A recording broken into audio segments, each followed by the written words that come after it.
വീണ്ടും വരുന്നവനായ കർത്താവായ യേശുക്രിസ്തുവിൻ്റെ ഏറ്റവും അതുല്യമായ നാമത്തിൽ ഞാൻ എൻ്റെ സ്നേഹവന്ദനങ്ങളെ ആദ്യമായിട്ട് അറിയിക്കുകയാണ്. ആധുനികതയുടെ അടിസ്ഥാനം വിശുദ്ധ ബൈബിളാണ് എന്നുള്ളതാണ് എൻ്റെ ഇന്നത്തെ പ്രമേയം. നമ്മൾ സാധാരണയായിട്ട് കേൾക്കാറുണ്ട്, മതം ഉപേക്ഷിക്കൂ, മനുഷ്യനാകും. ഇത് നമ്മുടെ കേരളത്തിലെ നിരീശ്വരവാദി പ്രമാണികൾ, സുഹൃത്തുക്കൾ ധാരാളമായിട്ട് ഉപയോഗിക്കുന്ന ഒരു സ്ലോഗനാണ്. അവരെന്തർത്ഥത്തിലാണ്, എന്താധാരത്തിലാണ് ഇത് പറയുന്നതെന്ന് എനിക്കറിയില്ല. സാധാരണ അവരോട് അവർ പറയുന്നതിൻ്റെ സോഴ്സ് ചോദിച്ചു കഴിഞ്ഞാൽ നമുക്കറിയാം, നമ്മൾ അവസാനം Quora.com എത്താറുള്ളത്. എന്നാൽ ഇതിന് ചരിത്രപരമായ ഒരു അടിസ്ഥാനമുണ്ട്. 18-19 നൂറ്റാണ്ടുകളിൽ ചില ചരിത്രകാരന്മാർ എഴുതി വെച്ച ചില മിത്താണ് ഈ ഒരു സ്ലോഗൻ്റെ അടിസ്ഥാനമെന്ന് പറയുന്നത്. അത് രണ്ടാമത്തെ സ്ലൈഡിൽ നമുക്കത് കാണാവുന്നതാണ്. The civilisation of renaissance in Italy, Jacob Burckhardt എന്ന് പറഞ്ഞ ചരിത്രകാരൻ പറയുന്നത്, ഒരു 16-17 നൂറ്റാണ്ട് വരെ മനുഷ്യൻ മുഴുവൻ അന്ധകാരത്തിലായിരുന്നു. അദ്ദേഹത്തിൻ്റെ വാക്കുകൾ കടമെടുക്കുകയാണെങ്കിൽ, വിശ്വാസത്തിൻ്റെ ഒരു മുഖം, ഒരു വെയില് കണ്ണുകളിൽ കിടക്കുകയായിരുന്നു. ആ വിശ്വാസത്തിൻ്റെ, മതവിശ്വാസത്തിൻ്റെ ആ വെയില് കണ്ണിൽ കിടക്കുന്നത് കൊണ്ടാണ് ഇവർക്ക് സ്വയമേ പോലും അറിയാൻ കഴിയാതിരുന്നതെന്നാണ് അദ്ദേഹം പറയുന്നത്. അത് കഴിഞ്ഞിട്ട് അദ്ദേഹം അതിനകത്ത് എഴുതുന്നത്, അവർ സ്വയമേ ചിന്തിച്ചിരുന്നത്, ഞാൻ ഏതെങ്കിലും ഒരു മതത്തിൻ്റെ അല്ലെങ്കിൽ ഒരു റേസിൻ്റെ ഒരു ഗ്രൂപ്പിൻ്റെ ഭാഗം മാത്രമാണ്. ഞാനെന്ന വ്യക്തി അവർക്ക് സ്വയമേ അറിയില്ലായിരുന്നു എന്നാണ് ഈ ചരിത്രകാരൻ പറയുന്നത്. അദ്ദേഹം അത് കഴിഞ്ഞിട്ട് പറയുന്നത്, മൂന്നാമത്തെ സ്ലൈഡിൽ നമുക്ക് കാണാവുന്നതാണ്. അദ്ദേഹം അത് കഴിഞ്ഞിട്ട് പറയുന്നത്, ഇതിനൊക്കെ ഒരു മാറ്റം വന്നത് ആ റിനൈൻസൻസ്, ഇറ്റാലിയൻ റിനൈൻസസ് വരുന്നതോടു കൂടിയാണ് എന്നാണ് അദ്ദേഹത്തിൻ്റെ പുസ്തകത്തിൽ പറയുന്നത്. ഇദ്ദേഹത്തെ പോലെ തന്നെ ഒരു മഹാചരിത്രകാരനായിരുന്ന എഡ്വേർഡ് ഗിബിയോൺ, അദ്ദേഹത്തിൻ്റെ history of the decline and the fall of Roman empire volume 6 അദ്ദേഹം ആ 6 വോള്യങ്ങളിൽ എഴുതുന്നത്, ഗ്രീക്ക് റോമൻ സംസ്കാരങ്ങൾ, പുരാതന ഗ്രീക്ക് റോമൻ സംസ്കാരങ്ങൾ അത് വലിയ സംസ്കാരങ്ങളായിരുന്നുവെന്നും, എന്നാൽ ക്രൈസ്തവ വിശ്വാസം റോമിലേക്ക് വന്നു കഴിഞ്ഞതിന് ശേഷം, യൂറോപ്പിലേക്ക് വന്നു കഴിഞ്ഞതിന് ശേഷം ഇരുണ്ട യുഗങ്ങളായിരുന്നുവെന്നും, ആ ഇരുണ്ട യുഗങ്ങളെല്ലാം മാറുവാനായിട്ട് കാരണം പിന്നീടുള്ളതായ റിനൈൻസൻസ് ആയിരുന്നുവെന്നാണ് അദ്ദേഹം അതിൽ പറയുന്നത്. അദ്ദേഹത്തിൻ്റെ വാക്കുകളിൽ പറയുകയാണെങ്കിൽ, in the preceding volumes of this history, 6 volume എഴുതിയതിനു ശേഷം 6ാമത്തെ വോള്യത്തിൽ അദ്ദേഹം പറയുകയാണ്, I have described the triumph of barbarism and religion. റോമിൽ ബാർബറിസവും റിലീജിയനും എങ്ങനെയാണ് വിജയിച്ചു നിന്നത് എന്ന് ഞാൻ നിങ്ങളോട് പറയുകയുണ്ടായി എന്നാണ് അദ്ദേഹം പറയുന്നത്. ഇപ്രകാരം 18-19 നൂറ്റാണ്ടുകളിൽ ചില ചരിത്രകാരന്മാർ എഴുതി വെച്ച മിത്തുകളുടെ അടിസ്ഥാനത്തിലാണ് ഇന്നും നമ്മളുടെ നിരീശ്വരവാദി സുഹൃത്തുക്കളോട്, അറിഞ്ഞോ അറിയാതെയോ അവർ നമ്മളോട് പറയുന്നത്, മതം ഉപേക്ഷിക്കൂ, മനുഷ്യനാകൂ. കാരണം ഈ മതം ഉപേക്ഷിച്ച് കഴിഞ്ഞതിന് ശേഷം മാത്രമാണ് മനുഷ്യൻ്റെ കണ്ണ് തുറന്നതെന്നാണ് ഈ ചരിത്രകാരന്മാർ പറഞ്ഞിരിക്കുന്നത്. എന്നാൽ ഇന്ന് നമുക്കറിയാം, ഈ ചരിത്രമൊക്കെ യഥാർത്ഥത്തിൽ ഏതാണ്ട് 1960കളുടെ ആരംഭത്തിൽ തന്നെ തള്ളപ്പെട്ടതാണ്. 1980കളിലോ കൂടി എൻസൈക്ലോപീഡിയ, നല്ല എൻസൈക്ലോപീഡിയാസ് ഒക്കെ തന്നെ ഈ ഇരുണ്ട യുഗം എന്ന പദം പോലും ഉപയോഗിക്കാതെയായി. എങ്കിൽ പോലും 1980കളിൽ കാൾസാഗനെ പോലെയുള്ളവർ പുസ്തകം എഴുതുമ്പോൾ ഏതാണ്ട് AD 500 വരെ ഉണ്ടായിരുന്ന പണ്ഡിതന്മാരുടെ പേര് കൊടുക്കുകയും പിന്നീട് അദ്ദേഹം ഒന്നും കൊടുത്തിട്ടില്ല.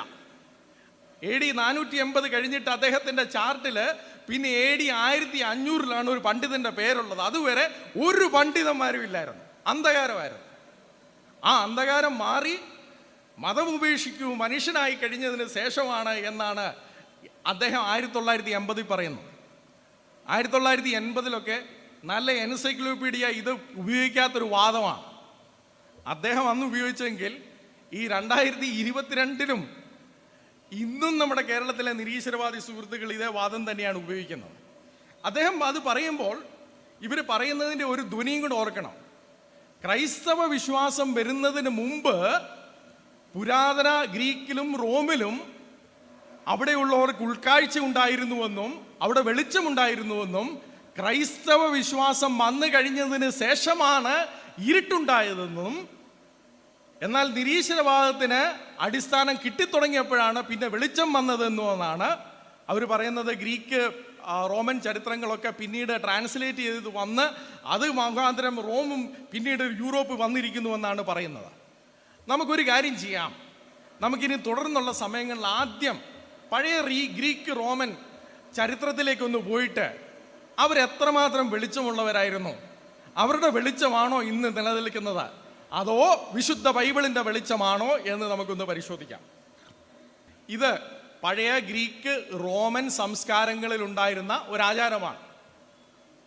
ഒരു പുരുഷനും സ്ത്രീയും തമ്മിൽ കല്യാണം കഴിച്ചു കഴിഞ്ഞാൽ ആ പുരുഷൻ്റെ വീട്ടിലേക്ക്, ആ വരൻ്റെ വീട്ടിലേക്ക് വരുമ്പോൾ ആ വീടിൻ്റെ വാതിക്കലേക്ക് ആ നവവരൻ അല്ലെങ്കിൽ ആ ഭർത്താവ്, പുതിയ ഭർത്താവ് ഭാര്യയെ എടുത്തുകൊണ്ട് വേണം വരുവാനായിട്ട്.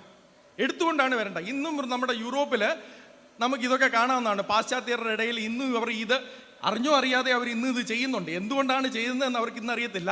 അത് അവരുടെ പഴയ സംസ്കാരത്തിൻ്റെ ഓർമ്മക്കുറിപ്പുകൾ ഇന്നും കിടക്കുകയാണ്. നമ്മൾ ഈ ഇങ്ങനെ ഒരു ചിത്രം കാണുകയാണെങ്കിൽ നമ്മൾ എന്താ വിചാരിക്കുന്നത്?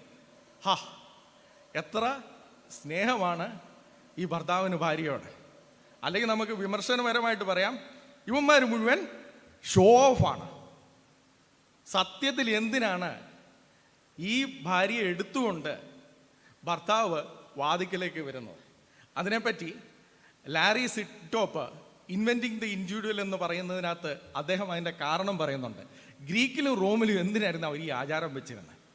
അവരാചാരം വെച്ചിരുന്നത് എന്തിനാണെന്ന് ചോദിച്ചു കഴിഞ്ഞാൽ, ആ ഭാര്യയുടെ വീട്ടിൽ നിന്ന്, അതായത് ആ സ്ത്രീയുടെ പെണ്ണിൻ്റെ വീട്ടിൽ നിന്ന് അവൾ ഇറങ്ങിക്കഴിയുമ്പോൾ അവിടെയുള്ള ആചാരങ്ങളിൽ നിന്നെല്ലാം, അവിടെയുള്ള മതവിശ്വാസങ്ങളിൽ നിന്നെല്ലാം, കാരണം ഓരോ കുടുംബത്തിനും അവരവരുടെ ആൻസിസ്റ്റേഴ്സിനെയാണ് ആരാധിച്ചുകൊണ്ടിരുന്നത്, അവരുടെ പിതൃക്കളെയാണ് ആരാധിച്ചുകൊണ്ടിരുന്നത്. അവിടെ നിന്ന് ഇറങ്ങിക്കഴിയുമ്പോൾ ആ ആചാരങ്ങളോടെല്ലാം അവർക്ക് ബന്ധം തകർന്നുപോയി. ആ ആചാരങ്ങളോട് ബന്ധം തകർന്നു പോയതിൻ്റെ അടിസ്ഥാനത്തിൽ അടുത്ത സ്ലൈഡിലേക്ക് വരുമ്പോൾ കാണാം, ലാരി സിറ്റ്നോബ് പറയുന്നത് അവള് മരിച്ചവളെ പോലെയായി. അവൾക്ക് പിന്നെ വ്യക്തിത്വമില്ല. അവളൊരു വ്യക്തിയല്ല, അവളൊരു വസ്തുവാണ്. അത് കാണിക്കുവാൻ വേണ്ടിയാണ്. അതായത് അവൾക്ക് നടക്കുവാൻ പോലും കഴിയത്തില്ല. മരിച്ചു കഴിഞ്ഞാൽ പിന്നെ നടക്കാൻ കഴിയത്തില്ലല്ലോ. ഒരു വസ്തുവാണെങ്കിൽ അവൾക്ക് നടക്കാൻ കഴിയത്തില്ലല്ലോ.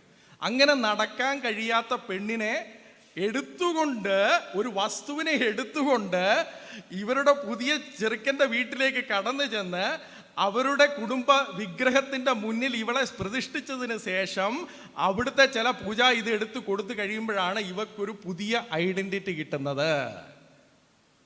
ഇത് പഴയ ഗ്രീക്കുകാരും റോമക്കാരും ആചരിച്ചിരുന്ന ഒരു ആചാരമാണ്. അവരാചരിച്ചിരുന്നത് റൊമാൻസ് കാരണവും സ്നേഹം കാരണമൊന്നുമല്ല, ഇവളൊരു ചത്ത വസ്തുവാണ് എന്നുള്ള ചിന്ത കാരണമാണ് അവരാചരിച്ചിരുന്നത്. ഇന്നത്തെ പാശ്ചാത്യർ അതറിയാതെ, പാശ്ചാത്തലം അറിയാതെ, ആ ഓർമ്മകൾ അർത്ഥമറിയാതെ അവരിന്നും ആചരിച്ചു കൊണ്ടിരിക്കുന്ന പലരാണ് ഇന്ന് കാണുന്നത്.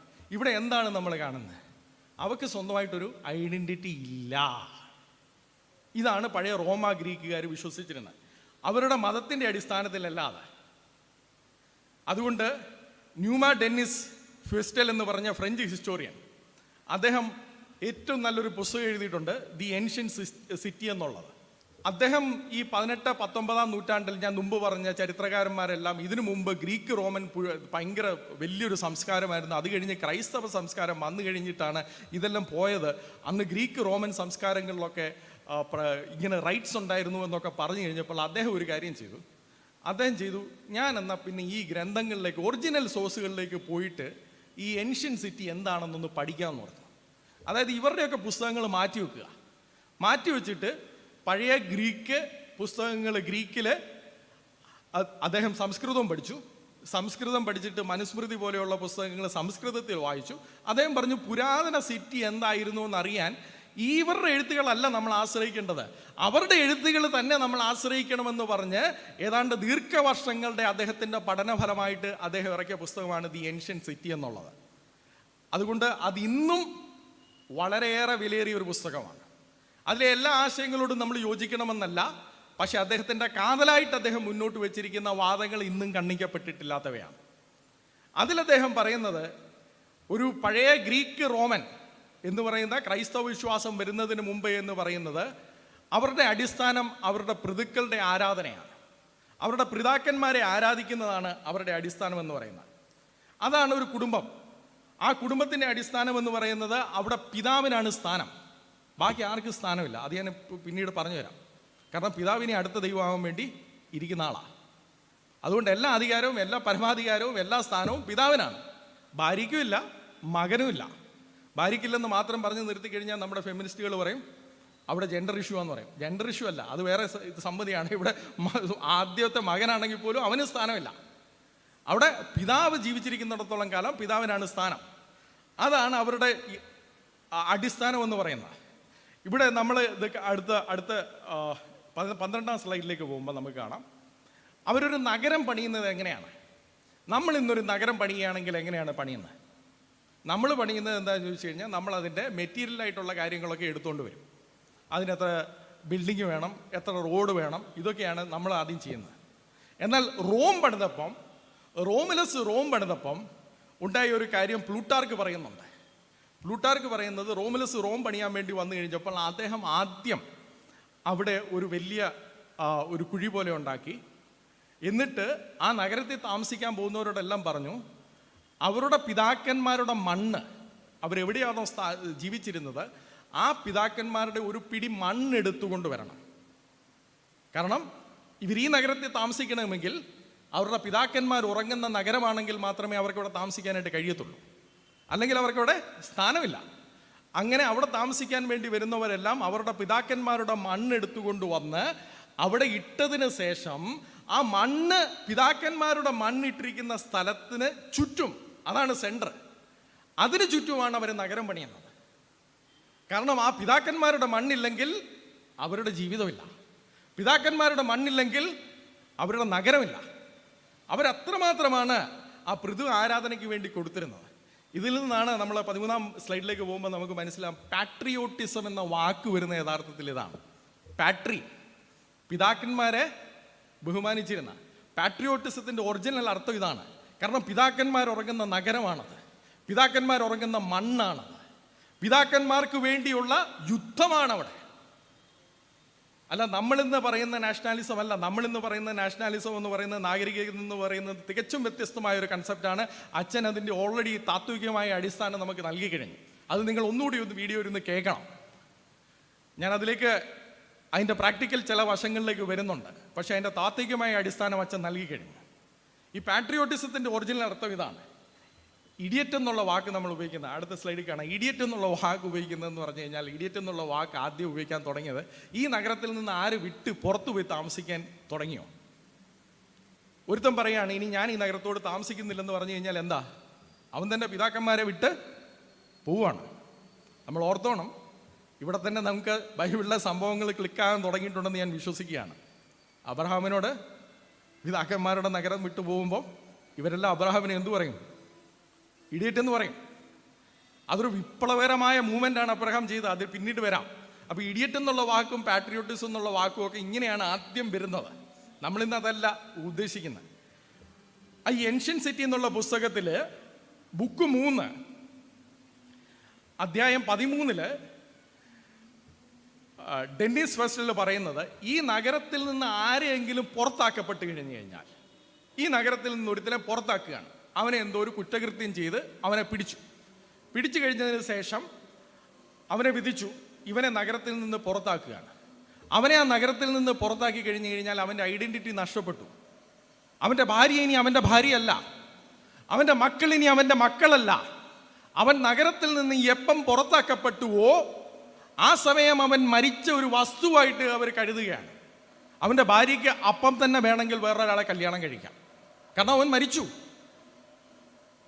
അവിടെ ഡൈവേഴ്സിൻ്റെ ആവശ്യമൊന്നുമില്ല, അവൻ മരിച്ചിരിക്കുകയാണ്. നമ്മളപ്പോൾ ഓർക്കണം, അവരുടെ ജീവിതം എന്ന് പറയുന്നത് അവർക്ക് സ്വന്തമായിട്ടുള്ളൊരു ഐഡൻറ്റിറ്റി ഇല്ലായിരുന്നു, സ്വന്തമായിട്ടുള്ളൊരു വ്യക്തിത്വം അവർക്കില്ല. ഇതാണ് പഴയ പുരാതന റോമ ഗ്രീക്ക് സാമ്രാജ്യത്തിൻ്റെ അടിസ്ഥാന ചിന്തയെന്ന് പറയുന്നത്. നമ്മളിവിടെ നിന്നല്ലേ എത്രമാത്രം വ്യത്യസ്തമായിട്ടാണ് വന്നിരിക്കുന്നതെന്ന് ഓർക്കണം. അതിന് ആധാരമെന്ന് പറയുന്നത് സുവിശേഷമാണ്. അതിലേക്ക് നമ്മൾ വരുന്നുണ്ട്. സുവിശേഷമാണ്. ഇതുകൊണ്ടാണ് പ്ലേറ്റോയുടെ ക്രീറ്റോ എന്ന് പറയുന്ന ഒരു പുസ്തകമുണ്ട്.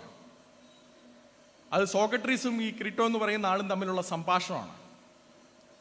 സോക്രട്ടീസ് മരിക്കാൻ വേണ്ടി സോക്രട്ടീസിന് വിഷം കൊടുത്ത്, സോക്രട്ടീസ് ഏതൻസിൽ വെച്ച് സോക്രട്ടീസ് ഒരു കുറ്റവാളിയാണെന്ന് ആരോപിച്ച് അദ്ദേഹത്തിന് വിഷം കൊടുക്കാൻ വേണ്ടി പോവുകയാണ്. അന്ന് വിഷം കൊടുത്ത് ആത്മഹത്യ ചെയ്യുകയാണ്. എന്ന് പറഞ്ഞു കഴിഞ്ഞാൽ നമ്മൾ സ്വയമേ വിഷം കുടിച്ച് മരിച്ചോണം, വധശിക്ഷ വേറെ ആരും നടപ്പാക്കത്തില്ല, നമ്മൾ തന്നെ നടപ്പാക്കിക്കോണം. അപ്പം സോക്രട്ടീസിനോട് വന്ന് പറയുന്നുണ്ട്, അദ്ദേഹത്തിൻ്റെ ശിഷ്യന്മാരിൽ ഒരാൾ വന്ന് പറയുന്നുണ്ട്, ഇവർ നിന്നോട് ചെയ്യുന്നത് തെറ്റാണ്, ഇവർ നിന്നോട് ചെയ്യുന്നത് തെറ്റായതുകൊണ്ട് നീ ഈ നഗരം വിട്ടു പോകാനുള്ള, ഈ നഗരത്തിൽ നിന്ന് മറ്റൊരു നഗരത്തിലേക്കോ അല്ലെങ്കിൽ മറ്റൊരു സ്ഥലത്തിലേക്കോ ഓടിപ്പോകാനുള്ള വഴികൾ ഞങ്ങൾ ചെയ്തു തരാം. അപ്പോൾ സോക്രട്ടീസ് പറയുന്നതാണ് ഇവിടെ നമ്മൾ ശ്രദ്ധിക്കേണ്ട കാര്യം. സോക്രട്ടീസ് എന്ന് പറയുമ്പോൾ നമുക്കറിയാം, ഗ്രീക്ക് തത്വചിന്തകന്മാരുടെ വലിയ തത്വചിന്തകനാണ്. സോക്രട്ടീസും പ്ലേറ്റോയും അരിസ്റ്റോട്ടലും എന്നൊക്കെ നമ്മൾ കോട്ട് ചെയ്യുമ്പോൾ നമ്മൾ സാധാരണ ഒരാളെ അല്ല കോട്ട് ചെയ്യുന്നത്, അന്നത്തെ മഹാ തത്വചിന്തകരെയാണ് കോട്ട് ചെയ്യുന്നത്. അദ്ദേഹം പറയുന്നത് നോക്കിക്കോണം. അദ്ദേഹം പറയുന്നത്, ഈ നഗരമെന്ന് പറയുന്നത് നമ്മുടെ എല്ലാ ദേവന്മാരെക്കാട്ടും നമ്മൾ ആരാധിക്കേണ്ടതായ, നമ്മൾ ആരാധന മനോഭാവം കൊടുക്കേണ്ടതായ ഒരു വസ്തുവല്ലേ. ഈ നഗരത്തെ വിട്ട് ഞാൻ മറ്റൊരു നഗരത്തിലേക്ക് പോവുക എന്ന് പറയുന്നത് ഒരിക്കലും സാധ്യമല്ല. ഈ നഗരം അന്യായമായിട്ടാണെങ്കിലും എന്നെ കൊല്ലുവാൻ വിധിച്ചാൽ ഞാൻ കൊല്ലപ്പെടുക തന്നെ എനിക്ക് കഴിയുകയുള്ളൂ. ആരാ പറയുന്നത്? സോക്രട്ടീസ്. രേഖപ്പെടുത്തിയതാരാ? പ്ലേറ്റോ, ശിഷ്യനായ പ്ലേറ്റോ. ഇത് ഇങ്ങനെയായിരുന്നു ആ സംസ്കാരം എന്ന് പറയുന്നത്. ആ നഗരത്തിൽ ഇനി നമ്മളൊരു മജിസ്ട്രേറ്റ് ആണെങ്കിൽ തന്നെ നമുക്ക് സ്വന്തമായിട്ടുള്ള അവകാശങ്ങളൊന്നുമില്ല. നമുക്ക് വോട്ടവകാശമൊക്കെ ഉണ്ട്. വോട്ടവകാശം എന്ന് പറഞ്ഞാൽ രാഷ്ട്രീയ അവകാശങ്ങളൊക്കെ ഉണ്ട്. പക്ഷെ നമ്മുടെ വ്യക്തിക്കെന്ന് പറഞ്ഞൊരു അവകാശമില്ല. ഞാൻ മുമ്പ് പറഞ്ഞല്ലോ, അച്ഛനാണ് ഇനിയും വരാൻ പോകുന്ന, അച്ഛൻ എന്ന് പറഞ്ഞാൽ അന്നത്തെ പിതാക്കന്മാരാണ്, കുടുംബത്തിലെ പിതാവാണ് ഇനിയും വരാൻ പോകുന്ന ദൈവം. കാരണം മരിച്ചു കഴിഞ്ഞാൽ അദ്ദേഹത്തെ കൂടെ ആരാധിക്കേണ്ടതായിട്ടുണ്ട്. അപ്പോൾ അദ്ദേഹമാണ് ഇനിയും വരാൻ പോകുന്ന ദൈവം. അദ്ദേഹം ജീവിച്ചിരിക്കുമ്പോൾ അദ്ദേഹത്തിൻ്റെ മകനെയോ ഭാര്യയോ ആരെ വേണമെങ്കിലും കൊല്ലുവാനായിട്ട് അദ്ദേഹത്തിന് കഴിയും. ഇത് ഡയനോഷ്യസിൻ്റെ റോമൻ ആൻറ്റിക്വിറ്റീസ്, അന്ന് BC ജീവിച്ചിരുന്ന, ക്രിസ്തുവിന് മുമ്പ് ജീവിച്ചിരുന്ന റോമൻ ചരിത്രകാരനാണ്. അദ്ദേഹത്തിൻ്റെ ചരിത്ര പുസ്തകത്തിൽ റോമൻ ആൻറ്റിക്വിറ്റീസിൽ ബുക്ക് 2 അദ്ദേഹം ഇത് രേഖപ്പെടുത്തിയിട്ടുണ്ട്. അദ്ദേഹം പറയുന്നത്, but the lawgiver of the Romans gave virtually full power to the father over his son, even during his whole life, whether he thought proper to imprison him, to scourge him, to put him in chains and keep him at the work in the fields, or put him to death. സ്വന്തം മകനെ കൊല്ലുവാൻ നിശ്ചയിച്ചു കഴിഞ്ഞാൽ കൊന്നുകളയാം. സ്വന്തം ജീവനിൽ പോലും മകൻ ആ നഗരത്തിലെ മജിസ്ട്രേറ്റ് ആണെങ്കിൽ പോലും അവകാശം ഇല്ല. എന്ത് അവകാശമാണ് ഇവർക്കുണ്ടായിരുന്നത്? അവർക്കൊരു അവകാശമില്ല. വോട്ട് ചെയ്യാനൊക്കെ പറ്റും. അതാണ് അതിൻ്റെ മറ്റൊരു വസ്തു എന്ന് പറയുന്നത്. ഗ്രീക്ക് റോമ ഡെമോക്രസിയും ഗ്രീക്ക് റിപ്പബ്ലിക്കും എന്നൊക്കെ കേട്ട് കഴിഞ്ഞിട്ട് നമ്മുടെ ഇന്നത്തെ ആൾക്കാർ പറയുന്നത് അവിടെ നിന്നാണ് ഇതൊക്കെ വന്നതെന്നാണ്. അവിടെ വോട്ടിംഗ് റൈറ്റ് ഉണ്ടായിരുന്നു എന്നുള്ളത് സത്യമാണ്. പക്ഷേ ഇന്ന് നമ്മൾ പറയുന്നത് പോലെയുള്ള റൈറ്റ് വന്നത് ഗ്രീക്കുകാരിൽ നിന്നും റോമക്കാരിൽ നിന്നുമല്ല, അത് വിശുദ്ധ ബൈബിളിൽ നിന്ന് മാത്രമാണ്. ആ നഗരത്തിൻ്റെ അധികാരം എന്ന് പറയുന്നതുണ്ടല്ലോ, ആരെ വേണമെങ്കിലും കൊന്നുകളയാം എന്ന് പറഞ്ഞു കഴിഞ്ഞാൽ, ദി ഏൻഷ്യൻ സിറ്റി എന്നുള്ള പുസ്തകത്തിൽ ന്യൂമ ഡെന്നിസ് ഫസ്റ്റിൽ പറയുന്നത്, ഒരു കുട്ടി ജനിച്ചു. ആ കുട്ടി ഡെവലപ്ഡ് ആയിട്ടുള്ളൊരു കുട്ടിയല്ല. ആ കുട്ടിക്ക് നടക്കാൻ പറ്റുകയില്ല, അല്ലെങ്കിൽ ആ കുട്ടിക്ക് ഇരിക്കാൻ പറ്റുകയില്ല. ആ കുട്ടിയുടെ കൈകൾ പൂർണ്ണമായിട്ട് നോർമൽ ചൈൽഡിലുള്ള ഒരു സ്പെഷ്യൽ ചൈൽഡാണ് ആ കുട്ടി. ആ കുട്ടിയെ കൊന്നുകളയുവാൻ അന്നത്തെ പല നഗരത്തിലും നിയമം ഉണ്ടായിരുന്നു. ആ കുട്ടി വേണ്ട. ഇതൊക്കെയാണ് ക്രിസ്തുവിന് മുമ്പ് നമ്മൾ മഹാനാഗരികത എന്ന് പറയുന്ന റോമിലും ഗ്രീക്കിലും ഒക്കെ ഉണ്ടായിരുന്നത്. അതൊക്കെയാണ് വലിയ സംഭവമായിട്ട് കാൾസാഗനെ പോലെയുള്ളവർ മുമ്പോട്ട് വരുന്നത്. അതൊക്കെയാണ് ഏതോ വലിയ തേജസ്സായിട്ട് വെളിച്ചം നിന്നിരുന്ന കാലഘട്ടമായിട്ട് നിരീശ്വരവാദി ചരിത്രകാരന്മാർ നമ്മുടെ മുമ്പിൽ അവതരിപ്പിക്കുന്നത്. അത് കഴിഞ്ഞിട്ടുള്ളത് ഇരുണ്ട യുഗമാണ്. അത് കഴിഞ്ഞ് പ്ലേറ്റോയുടെയൊക്കെ പുസ്തകത്തിൽ പ്ലേറ്റോയൊക്കെ പറയുന്നത് പിള്ളേരുടെ മേലുള്ള അധികാരം പിതാക്കന്മാർക്കല്ല നഗരത്തിനാണുള്ളത്. പിള്ളേർ എന്ത് പഠിക്കണം, പിള്ളേർ എന്ത് ചെയ്യണം എന്നുള്ളത് നഗരമാണ് നിശ്ചയിക്കുന്നത്, അച്ഛനമ്മമാരല്ല. വേണേ കൊല്ലാം, പക്ഷെ എന്ത് പഠിപ്പിക്കണമെന്നുള്ളത് നഗരം നിശ്ചയിച്ചോളും. ഒരു വളരെ രസകരമായിട്ടുള്ളൊരു കാര്യം ഈ ന്യൂമ ഡെന്നിസ് ഫെസ്റ്റിൽ പറയുന്നുണ്ട്. അരിസ്റ്റിഡസ്, ഞാൻ അദ്ദേഹത്തിൻ്റെ പേര് കറക്റ്റായിട്ടാണ് പ്രൊനൗൺസ് ചെയ്തിരിക്കുന്നതെന്ന് വിശ്വസിക്കുന്നത്, സ്ലൈഡ് 20. അദ്ദേഹം അവിടെ ജീവിച്ചിരുന്ന നീതിമാനായ ഒരു വ്യക്തിയായിരുന്നു, വളരെ നീതിമാനായ ഒരു വ്യക്തി. അദ്ദേഹത്തെ പറ്റി ആ നഗരത്തിൽ ആർക്കും ഒരു കുറ്റവും പറയാനായിട്ടില്ല. എല്ലാവർക്കും അദ്ദേഹത്തെ പറ്റി പറയാനുള്ളത് നല്ല കാര്യങ്ങൾ മാത്രം. ഒരുപക്ഷെ നമ്മുടെ ബൈബിളിൽ നീതിമാന്മാരെന്ന് പറഞ്ഞിരിക്കുന്നത് രണ്ടുപേരെയും വിജാതീയന്മാരാണ്, അല്ലേ? പഴയ നിയമത്തിൽ വിജാതീയരെ രണ്ടുപേരെയാണ് നീതിമാന്മാർ പറഞ്ഞിരിക്കുന്നത്. എന്ന് പറഞ്ഞാൽ വിജാതീയരെന്ന് ഞാൻ ഉദ്ദേശിക്കുന്നത് യഹൂദന്മാരുടെ കൂട്ടത്തിലല്ല, യഹൂദന്മാർക്ക് മുമ്പുണ്ടായിരുന്ന രണ്ടുപേരെയാണ്, നോഹയും ഇയ്യോബിനെയാണ് ബൈബിളിൽ നീതിമാൻ എന്ന് പറഞ്ഞിരിക്കുന്നത്. അവരുടെ തലമുറയിൽ അവർ നീതിമാന്മാരായിരുന്നു. അതേപോലെയുള്ളൊരു നീതിമാനായിരുന്നു എന്നാണ് ഇവർ അന്നത്തെ സാക്ഷ്യം നമുക്ക് കിട്ടുന്നത്. നീതിമാനായ മനുഷ്യൻ. ഇദ്ദേഹത്തെ പറ്റി അതവർ ചിന്തിച്ചു, ഇദ്ദേഹത്തെ ആ നഗരത്തിൽ നിന്ന് പുറത്തിറക്കണം. എന്തിനു പുറത്തിറക്കണം? എന്ത് തെറ്റ് ചെയ്തു? അദ്ദേഹം നീതിമാനാണ്. അതെന്താ തെറ്റാണ്? അതെ, തെറ്റാണ്. കാരണം ഇദ്ദേഹം നീതിമാനായിരിക്കുന്നത് കൊണ്ട് ഇദ്ദേഹം മറ്റുള്ളവരെ തന്നിലേക്ക് ആകർഷിക്കുവാനുള്ള ഒരു സാധ്യതയുണ്ട്. ഇദ്ദേഹത്തിൻ്റെ പിന്നാലെ മറ്റുള്ളവർ പോകുവാനായിട്ടുള്ളൊരു സാധ്യതയുള്ളത് കൊണ്ട് ഇദ്ദേഹത്തെ നഗരത്തിൽ നിന്ന് പുറത്താക്കണം. എന്താ നഗരത്തിൻ്റെ അധികാരമൊന്നും ഉണ്ടോ? എന്ത് അവകാശമാണ് മനുഷ്യനുള്ളത്? നമ്മൾ ആ നഗരത്തിൽ ജീവിക്കണമെങ്കിൽ എന്തെങ്കിലുമൊക്കെ തെറ്റ് ചെയ്യണം. നീതിമാനായിട്ട് ജീവിക്കാൻ പോയി കഴിഞ്ഞാൽ ഈ ഗതികേടാണ് വരുന്നത്. അവിടെയാണ് ഗ്രീക്ക് തത്വചിന്തകന്മാരുടെയൊക്കെ ഏറ്റവും വലിയ തത്വചിന്തകനായ അരിസ്റ്റോട്ടലൊക്കെ പറഞ്ഞത്, അടിമകളെന്ന് പറയുന്നത് വെറും ജീവിച്ചിരിക്കുന്ന ആയുധങ്ങളാണ്. അവർക്ക് യാതൊരു അവകാശവും ഇല്ല. അവരുടെ പിതാക്കന്മാരുടെ മണ്ണൊന്നും ഇവിടെ ഉറങ്ങുന്നില്ല. അവർ ഈ നഗരത്തിൻ്റെ ഭാഗമൊന്നുമല്ല. അവരെന്ന് പറയുന്നത് ഒരു അവകാശവുമില്ലാത്ത വെറും ആയുധങ്ങളാണ്. എന്നിട്ട് അരിസ്റ്റോട്ടൽ തന്നെ ചോദിക്കുന്നുണ്ട്, ഇങ്ങനെയുള്ളൊരു ന്യായം യഥാർത്ഥത്തിൽ നമുക്ക് പറയാനായിട്ട് കഴിയുമോ? അദ്ദേഹം അത് കഴിഞ്ഞിട്ട് പറയുന്നത് തീർച്ചയായിട്ടും പറയാൻ നോക്കും. അത് അരിസ്റ്റോട്ടലിൻ്റെ പുസ്തകം പൊളിറ്റിക്സ് ബുക്ക് 1 പാർട്ട് 5. കാരണം അവർ ജന്മനാ ചിലർ അടിമകളായി സൃഷ്ടിക്കപ്പെട്ടിരിക്കുന്നു, ജന്മനാ ചിലർ ഭരിക്കാനായിട്ട് സൃഷ്ടിക്കപ്പെട്ടിരിക്കുന്നു. അവരുടെ സാമ്പത്തിക കാര്യങ്ങളൊന്നുമല്ല കേട്ടോ. സാമ്പത്തികം കാരണം സ്വയമേ വിറ്റുപോയ അടിമകളെയൊക്കെ നമുക്ക് മനസ്സിലാക്കാം, രാഷ്ട്രീയമായിട്ട് പിടിക്കപ്പെട്ടു പോയ അടിമകളെ മനസ്സിലാക്കാം. പക്ഷെ ജന്മനാ ഒരുത്തൻ അടിമയായിട്ട് ജനിക്കുക എന്ന് പറയുന്നത് അത് അംഗീകരിക്കാൻ പോലും പറ്റാത്ത ഒരു കാര്യമാണ്. അതാണ് അന്നത്തെ ഗ്രീക്കുകാർ പഠിപ്പിച്ചിരുന്നത്. അതുകൊണ്ടാണ് ഞാൻ പറഞ്ഞത്, ഗ്രീക്ക് ഡെമോക്രസി എന്ന് പറയുമ്പോൾ അവിടെ നിങ്ങൾക്ക് മജിസ്ട്രേറ്റിനെ വോട്ട് ചെയ്യാം, നിങ്ങളുടെ നേതാവിനെ വോട്ട് ചെയ്യാം, പക്ഷെ നിങ്ങൾക്ക് യാതൊരു അവകാശവുമില്ല. സർവ അധികാരം സ്റ്റേറ്റിലാണ്.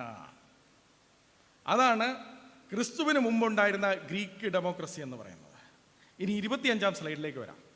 ഇതിനെ എങ്ങനെ വിശുദ്ധ ബൈബിൾ മാറ്റിയെന്നാണ് നമ്മൾ ചിന്തിക്കേണ്ടത്. എങ്ങനെയാണ് ഇവിടെ വിശുദ്ധ ബൈബിൾ ഇവിടത്തിലേക്ക് മാറ്റം കൊണ്ടുവരുന്നത്? ഇൻവെൻറ്റിംഗ് ദ ഇൻഡിവിജ്വൽ എന്നുള്ള പുസ്തകത്തിൽ, ഇത് 2010 കഴിഞ്ഞിട്ട് ഇറങ്ങിയ പുസ്തകമാണ്. ബ്രിട്ടീഷ് ചരിത്രകാരനായിരിക്കുന്ന ലാരി സിറ്റ്ഡോപ്പിൻ്റെ പുസ്തകമാണ്. അദ്ദേഹം പറയുന്നത് പൗലോസ് അപ്പോസ്തലൻ അദ്ദേഹം പറയുന്നത് ചരിത്രകാരൻ എന്നുള്ള നിലയിൽ പറയുന്നതാണ്, എന്ന് പറഞ്ഞാൽ സുവിശേഷമാണ് എന്നാണെന്ന് നമ്മൾ പിന്നീട് മനസ്സിലാക്കും. പൗലോസ് അപ്പോസ്തലനാണ് ഇതിനെ ആദ്യമായിട്ടൊരു മാറ്റം കൊണ്ടുവരാനായിട്ട് ശ്രമിച്ചത്. അദ്ദേഹം പറയുന്നത് പൗലോസ് അപ്പോസ്തലൻ്റെ സന്ദേശം ക്രിസ്തു യേശുവിൽ വിശ്വസിക്കുന്ന ഏവനും ആർക്കും അടിമയെന്നോ യജമാനെന്നോ ഇല്ല, ഗ്രീക്കുകാരെന്നോ ബർബരനെന്നോ റോമനെന്നോ ഇല്ല, സ്ത്രീയെന്നോ പുരുഷനെന്നോ ഇല്ല, ആർക്കും ദൈവമക്കളാകുവാൻ അധികാരമുണ്ട് എന്ന് പറയുമ്പോൾ നമ്മളെല്ലാവരും എന്തായി? നമ്മളെല്ലാവരും തുല്യരായി. നമ്മളെല്ലാവർക്കും സ്വയമേ തീരുമാനമെടുക്കുവാനുള്ള ഒരു ശേഷിയും നമുക്ക് വന്നു, ഇല്ലേ? എനിക്ക് സ്വയമേ തീരുമാനം എടുക്കാം.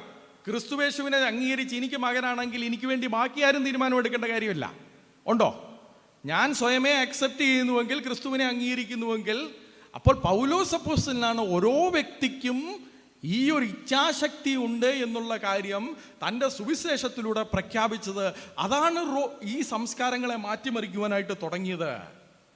അദ്ദേഹം അത് കഴിഞ്ഞിട്ട് പറയുന്നതാണ്, ഇതുകൊണ്ട് ഇനിയും അവർ സിറ്റിയിൽ ആരായിരിക്കുന്നു എന്നുള്ളതൊന്നും ഇവിടെ പ്രസക്തമല്ല. ഇതിൻ്റെ പ്രായോഗിക വശങ്ങളിലേക്ക് നമ്മൾ പിന്നീട് വരുന്നുണ്ട്.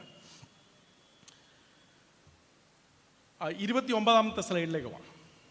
29-ാമത്തെ സ്ലൈഡിൽ പീറ്റർ ബ്രൗണും ഒരു മഹാനായ ചരിത്രകാരനാണ്. നിങ്ങൾക്ക് അദ്ദേഹത്തെ പറ്റി നോക്കാവുന്നതാണ്. ഈ മിഡിൽ ഏജസിനെ പറ്റിയും ഏൻഷ്യൻ ഹിസ്റ്ററിയെ പറ്റിയൊക്കെ ധാരാളം നല്ല പുസ്തകങ്ങൾ എഴുതിയ ചരിത്രകാരനാണ്. അദ്ദേഹം ഇത് എടുത്തു പറയുന്നുണ്ട്, സുവിശേഷം വരുത്തിയ വിപ്ലവം. അദ്ദേഹം ഒരു സെക്യുലർ ചരിത്രകാരനാണ് കേട്ടോ, ക്രിസ്ത്യൻ അപ്പോളജിസ്റ്റ് ഒന്നുമല്ല. സുവിശേഷം വരുത്തിയ വിപ്ലവം നമുക്കിന്ന് മനസ്സിലാക്കാൻ പാടാണ്. കാരണം അദ്ദേഹം പറയുന്നത്, ഇന്ന് എല്ലാ മനുഷ്യനും ചിന്തിക്കുന്നത് അന്ന് സുവിശേഷം പറഞ്ഞതുപോലെയാണ്. അതുകൊണ്ട് ഇതിങ്ങനെ അല്ലാതിരുന്നൊരു ലോകം ഉണ്ടായിരുന്നു എന്ന് നമുക്കിന്ന് ചിന്തിക്കണമെങ്കിൽ നമുക്ക് അല്പം ഭാവന വേണം. നമുക്കറിയാം, ഇൻ്റർനെറ്റ് വന്നു കഴിഞ്ഞിട്ട്, ഞാൻ ഒരു ഉദാഹരണമായിട്ട് പറയുകയാണെങ്കിൽ, ഇൻ്റർനെറ്റ് വന്നു കഴിഞ്ഞിട്ട് ഇന്ന് ജനിക്കുന്ന പിള്ളേരോടൊക്കെ ഇൻ്റർനെറ്റ് ഇല്ലാത്തൊരു യുഗത്തെ പറ്റി പറഞ്ഞു കഴിഞ്ഞാൽ അവർക്കത് ചിന്തിക്കാൻ പാടാണ്. അതിലും പാടാണ് സുവിശേഷം വരുത്തിയ വിപ്ലവത്തെ പറ്റി ഇന്ന് നമുക്ക് ആൾക്കാരോട് പറയാൻ കാര്യം. കാരണം അവർ ചിന്തിക്കുന്നത്, ഇതിങ്ങനെ അല്ലാതൊരു ലോകം ഉണ്ടായിരുന്നോ? എനിക്ക് സ്വയമേ തീരുമാനമെടുക്കാൻ പറ്റാത്ത, ഞാനെന്നുള്ള വ്യക്തി ഇല്ലാത്തതായ ഒരു ലോകമുണ്ടായിരുന്നു. അവിടെയാണ് പീറ്റർ ബ്രൗൺ പറയുന്നത്, അതിന് നിങ്ങൾക്ക് സ്വല്പം ഇമാജിനേഷൻ വരണം. കാരണം ഇതൊരു മഹാവിപ്ലവമാണ് വരുത്തിയത്. പുരാതന ചിന്തകൾക്കെല്ലാം അറുതിയിട്ടുകൊണ്ട് ദൈവത്തിൻ്റെ സുവിശേഷം ഈ ലോകത്ത് പ്രഖ്യാപിച്ചപ്പോൾ അത് പുരാതന ചിന്തകളുടെ എല്ലാം അടിസ്ഥാനത്തെ തകർത്തുകൊണ്ട് ഒരു പുതിയ മനുഷ്യനെ ലോകത്തിന് സംഭാവന ചെയ്യുകയാണ്. മതം ഉപേക്ഷിച്ചിട്ടല്ല മനുഷ്യനായത്. സുവിശേഷം സ്വീകരിച്ച, സുവിശേഷം പ്രഖ്യാപിച്ച ദിവസമാണ് ഇവിടെ മനുഷ്യനായിട്ട് മാറിയത്. ഗലാത്യലേഖനം 3-ാം അധ്യായം അതിൻ്റെ 26-28 വാക്യത്തിൽ വായിക്കുന്നത് പോലെ, ക്രിസ്തുയേശുവിലുള്ള വിശ്വാസത്താൽ നിങ്ങളെല്ലാവരും ദൈവത്തിൻ്റെ മക്കളാകുന്നു. 28-ാം വാക്യത്തിലേക്ക് വരുമ്പോൾ, അതിൽ യഹൂദനും യവനനെന്നുമില്ല, ദാസനും സ്വാതന്ത്ര്യനുമെന്നില്ല, ആണും പെണ്ണുമെന്നുമില്ല. എല്ലാ ഡിവിഷൻസും അവിടെ അസ്തമിച്ചിരിക്കുകയാണ്. ഓരോ മനുഷ്യനും അവനാ രക്ഷയിലേക്ക് പ്രാപിക്കുവാനുള്ള കഴിവുണ്ട് എന്ന് പ്രഖ്യാപിച്ചപ്പോൾ അതൊരു നവീന ചിന്തയായിരുന്നു. അതുകൊണ്ട് ദൈവമക്കളെ, ഞാൻ ഇപ്രകാരം പറയട്ടെ, ഈ നമ്മൾ യോഹന്നാന്റെ സുവിശേഷം 3-ാം അധ്യായത്തിൽ വായിക്കുന്ന 3-ാം അധ്യായത്തിൻ്റെ 16-ാം വാക്യത്തിൽ, തൻ്റെ ഏകജാതനായ പുത്രനെ വിശ്വസിക്കുന്ന ഏവനും നശിച്ചു പോകാതെ നിത്യജീവനെ പ്രാപിക്കുവാൻ തക്കവണ്ണം ദൈവം അവനെ നൽകുവാൻ തക്കവണ്ണം ലോകത്തെ സ്നേഹിച്ചു എന്ന് പറഞ്ഞാൽ, നമ്മൾ ദൈവം അവനെ നൽകുവാൻ തക്കവണ്ണം ലോകത്തെ സ്നേഹിച്ചു എന്നുള്ള തിയോളജിക്കൽ റെവല്യൂഷൻ പറയും. പക്ഷെ അവനിൽ വിശ്വസിക്കുന്ന ഏവരും എന്ന് പറയുന്നത് ഒരു ആന്ത്രോപോളജിക്കൽ അല്ലെങ്കിൽ ഒരു സോഷ്യോളജിക്കൽ റെവല്യൂഷനും കൂടിയാണ്. രണ്ടു ഭാഗവും നമ്മൾ ഒരുമിച്ച് പറയണം. ദൈവം സ്നേഹിച്ചു എന്ന് പറയുന്ന തിയോളജിക്കൽ റെവല്യൂഷനോടൊപ്പം തന്നിൽ വിശ്വസിക്കുന്ന ഏവരും എന്നുള്ളത് അത് സമൂഹത്തിൽ വരുത്തിയ വലിയൊരു വിപ്ലവമാണ്. 32-ാമത്തെ സ്ലൈഡിൽ ഇതിനെ അംഗീകരിക്കാത്ത ചരിത്രകാരന്മാരെ പറ്റി റോട്ട്നി സ്റ്റാർക്ക്, അമേരിക്കൻ സോഷ്യോളജിസ്റ്റ്, ഇദ്ദേഹം ക്രിസ്ത്യാനിറ്റിയെ പറ്റി എഴുതാൻ തുടങ്ങിയത് നിരീശ്വരവാദിയായിട്ടാണ്. ഇന്ന് അദ്ദേഹം ക്രിസ്ത്യാനിയാണോ എന്ന് എനിക്കറിയത്തില്ല. അദ്ദേഹം പറയാറുണ്ട്, ഞാൻ ഈ പുസ്തകങ്ങൾ എഴുതുന്നത് ക്രിസ്ത്യാനിറ്റിയെ ഡിഫെൻഡ് ചെയ്യാൻ വേണ്ടിയല്ല, ചരിത്രത്തെ ഡിഫെൻഡ് ചെയ്യാൻ വേണ്ടിയാണ്. കാരണം ഞാനൊരു സോഷ്യോളജിസ്റ്റാണ്, അമേരിക്കയിലെ അറിയപ്പെട്ട സോഷ്യോളജിസ്റ്റാണ്. അദ്ദേഹം പറയുന്നത്, ഈ മാനവികതയെ പറ്റി ഇന്ന് എഴുതുന്ന എഴുത്തുകാർ അനേക പുസ്തകങ്ങൾ എഴുതുമെങ്കിലും അവരുടെ ഒന്നും പുസ്തകങ്ങളിൽ വ്യക്തതയില്ലാത്തതിൻ്റെ കാരണം എന്ത്? കാരണം ഇത് ക്രിസ്തുയേശുവിൻ്റെ സുവിശേഷം മൂലം വന്ന മാറ്റമെന്ന് അവർക്ക് എഴുതുവാൻ മടിയായതുകൊണ്ടാണ് എന്ന് ഞാൻ ചിന്തിക്കുന്നത്. അത് നമ്മുടെ ഇവിടുത്തെ നിരീശ്വരവാദികൾക്ക് പറയാൻ ഒക്കുമോ? മനുഷ്യനാകണമെങ്കിൽ ആദ്യം പ്രഖ്യാപിച്ചത് ദൈവത്തിൻ്റെ സുവിശേഷമായിരുന്നു, ക്രിസ്തുയേശുവിൻ്റെ സുവിശേഷമായിരുന്നു എന്ന് പറഞ്ഞു കഴിഞ്ഞാൽ പിന്നെ ഇവൻ എന്തിനാ നിരീശ്വരവാദിയായിട്ട് നടക്കുന്നത്? ഇത് അമേരിക്കൻ സോഷ്യോളജിസ്റ്റ്, ഞാൻ പറഞ്ഞതുപോലെ അദ്ദേഹത്തിൻ്റെ എഴുത്തുകളിൽ പറയാറുണ്ട്. അദ്ദേഹം ആരംഭിച്ച കാലത്ത് പറയാറുണ്ട്, എഴുതിയപ്പം പറയാറുണ്ട്, അദ്ദേഹം ധാരാളം പുസ്തകങ്ങൾ എഴുതിയിട്ടുണ്ട് ക്രിസ്ത്യാനിറ്റിയെ ഡിഫെൻഡ് ചെയ്തുകൊണ്ട്. അദ്ദേഹം പറയുന്നത്, ഞാൻ ക്രിസ്ത്യാനിറ്റിയെ ഡിഫെൻഡ് ചെയ്തുകൊണ്ടല്ല ഈ പുസ്തകങ്ങളൊന്നും എഴുതിയിരിക്കുന്നത്. നിങ്ങൾക്ക് അങ്ങനെ തോന്നും, നമുക്കത് വായിക്കുമ്പോഴെല്ലാം അങ്ങനെയാണ് തോന്നുന്നത്. അദ്ദേഹം പറഞ്ഞത്, ഞാൻ ചരിത്രത്തെ ഡിഫെൻഡ് ചെയ്യാൻ വേണ്ടിയാണ്. കാരണം ഇത് ചരിത്ര അസംബന്ധങ്ങളാണ് ബാക്കിയുള്ളവർ എഴുതി വെക്കുന്നത്. ക്രൈസ്തവ വിശ്വാസത്തിനെതിരെ എഴുതുവാൻ വേണ്ടി, ചരിത്ര അസംബന്ധങ്ങളെ തിരുത്തുവാൻ വേണ്ടിയാണ് ഞാൻ ഈ പുസ്തകം എഴുതുന്നത്. ഇത് അംഗീകരിക്കാൻ മേലാത്ത ചരിത്ര സത്യസന്ധതയെങ്കിലും ഉണ്ടെങ്കിൽ സുവിശേഷമാണ് ഈ മാറ്റം വരുത്തിയതെന്ന് നമ്മൾ അംഗീകരിക്കണം. റോഡ്നി സ്റ്റാർക്കും പറയുന്നത്, അതിൻ്റെ വിക്ടറി ഓഫ് റീസൺ എന്നുള്ള പുസ്തകത്തിൽ അദ്ദേഹം പറയുന്നത്, ഈ സുവിശേഷം നമ്മൾ സാധാരണ ഇമേജ് ഓഫ് ഗോഡ് പറയും, ഉൽപ്പത്തി പുസ്തകത്തിലെ ഇമേജ് ഓഫ് ഗോഡ്. അദ്ദേഹം പറയുന്നത് അത് മാത്രമല്ല, അത് പിന്നീട് ഞാൻ കുറച്ചുകൂടെ എക്സ്പ്ലെയിൻ ചെയ്യുന്നുണ്ട്. ഈ സുവിശേഷവും ഈ വലിയൊരു വിപ്ലവമാണ് മാറ്റിയത്. എല്ലാവർക്കും സ്വയമേ തീരുമാനമെടുക്കുവാൻ കഴിയുമെന്നുള്ള, എല്ലാ വ്യക്തിയും ദൈവസന്നിധിയിൽ ഒറ്റയ്ക്ക് നിൽക്കുമ്പോൾ അവനൊരു ഐഡൻറ്റിറ്റി ഉണ്ട് എന്നുള്ള ആ ഒരു ചിന്ത, അതൊരു വിപ്ലവകരമായ ചിന്തയാണ്. എങ്ങനെയാണ് ഇനി അതിൻ്റെ പ്രായോഗിക വശങ്ങൾ ഈ സുവിശേഷം അറിയിച്ചു, പുതിയൊരു ചിന്ത പുരാതന ലോകത്ത് അവതരിപ്പിച്ചു. അത് കാരണം അവരുടെ പ്രായോഗിക ജീവിതത്തിൽ എങ്ങനെയാണ് മാറ്റങ്ങൾ വന്നതെന്ന് നമുക്ക് ഓടിച്ചൊന്ന് നോക്കാം. ഇതെല്ലാം സത്യത്തിൽ ഒരു സെപ്പറേറ്റ് സെഷൻസ് ആക്കേണ്ടതാണ്. കാരണം ഇതിനെല്ലാം ഈ പറയാൻ പോകുന്ന ഓരോ പോയിന്റുകൾക്കും ഓരോ പോയിന്റുകൾക്ക് പല പുസ്തകങ്ങൾ സെപ്പറേറ്റ് ആയിട്ടുണ്ട്. അപ്പോൾ ഞാനിന്ന് പോകാൻ പോകുന്നത് വൈഡായിട്ടാണ്, ഡീപ്പായിട്ടല്ല. നമുക്കറിയാമല്ലോ, പരന്നു പോകുമ്പോൾ ആഴത്തിൽ പോകാനായിട്ട് ചിലപ്പോൾ നമുക്ക് പറ്റിയില്ലെന്ന് വരും. പക്ഷെ നമ്മുടെ ബൈബിൾ സെമിനാറിൻ്റെ ഒരു ആദ്യത്തെ സെമിനാർ എന്നുള്ള നിലയിൽ ഇതിൻ്റെ മൊത്തമായിട്ട് പരന്നതായിട്ടൊന്ന് പോകാൻ വേണ്ടി തന്നെ അറിഞ്ഞുകൊണ്ട് തന്നെയാണ് ഞാൻ എടുക്കുന്നത്. ഒന്നാമത്തെ മാറ്റം എന്ന് പറയുന്നത്, പഴയ കാലങ്ങളിൽ യോദ്ധാക്കൾ, അവരുടെ ഹീറോസ് എന്ന് പറയുന്നത് ആയുധം ധരിച്ച ഹെർക്കുലീസിനെ പോലെയുള്ള ആയുധം ധരിച്ച വീരന്മാരായ, ആ സമൂഹത്തിന് സിറ്റിയുടെ ഡിഫൻസിന് വേണ്ടി ചെയ്ത ആളുകളായിരുന്നു ഹീറോസ്.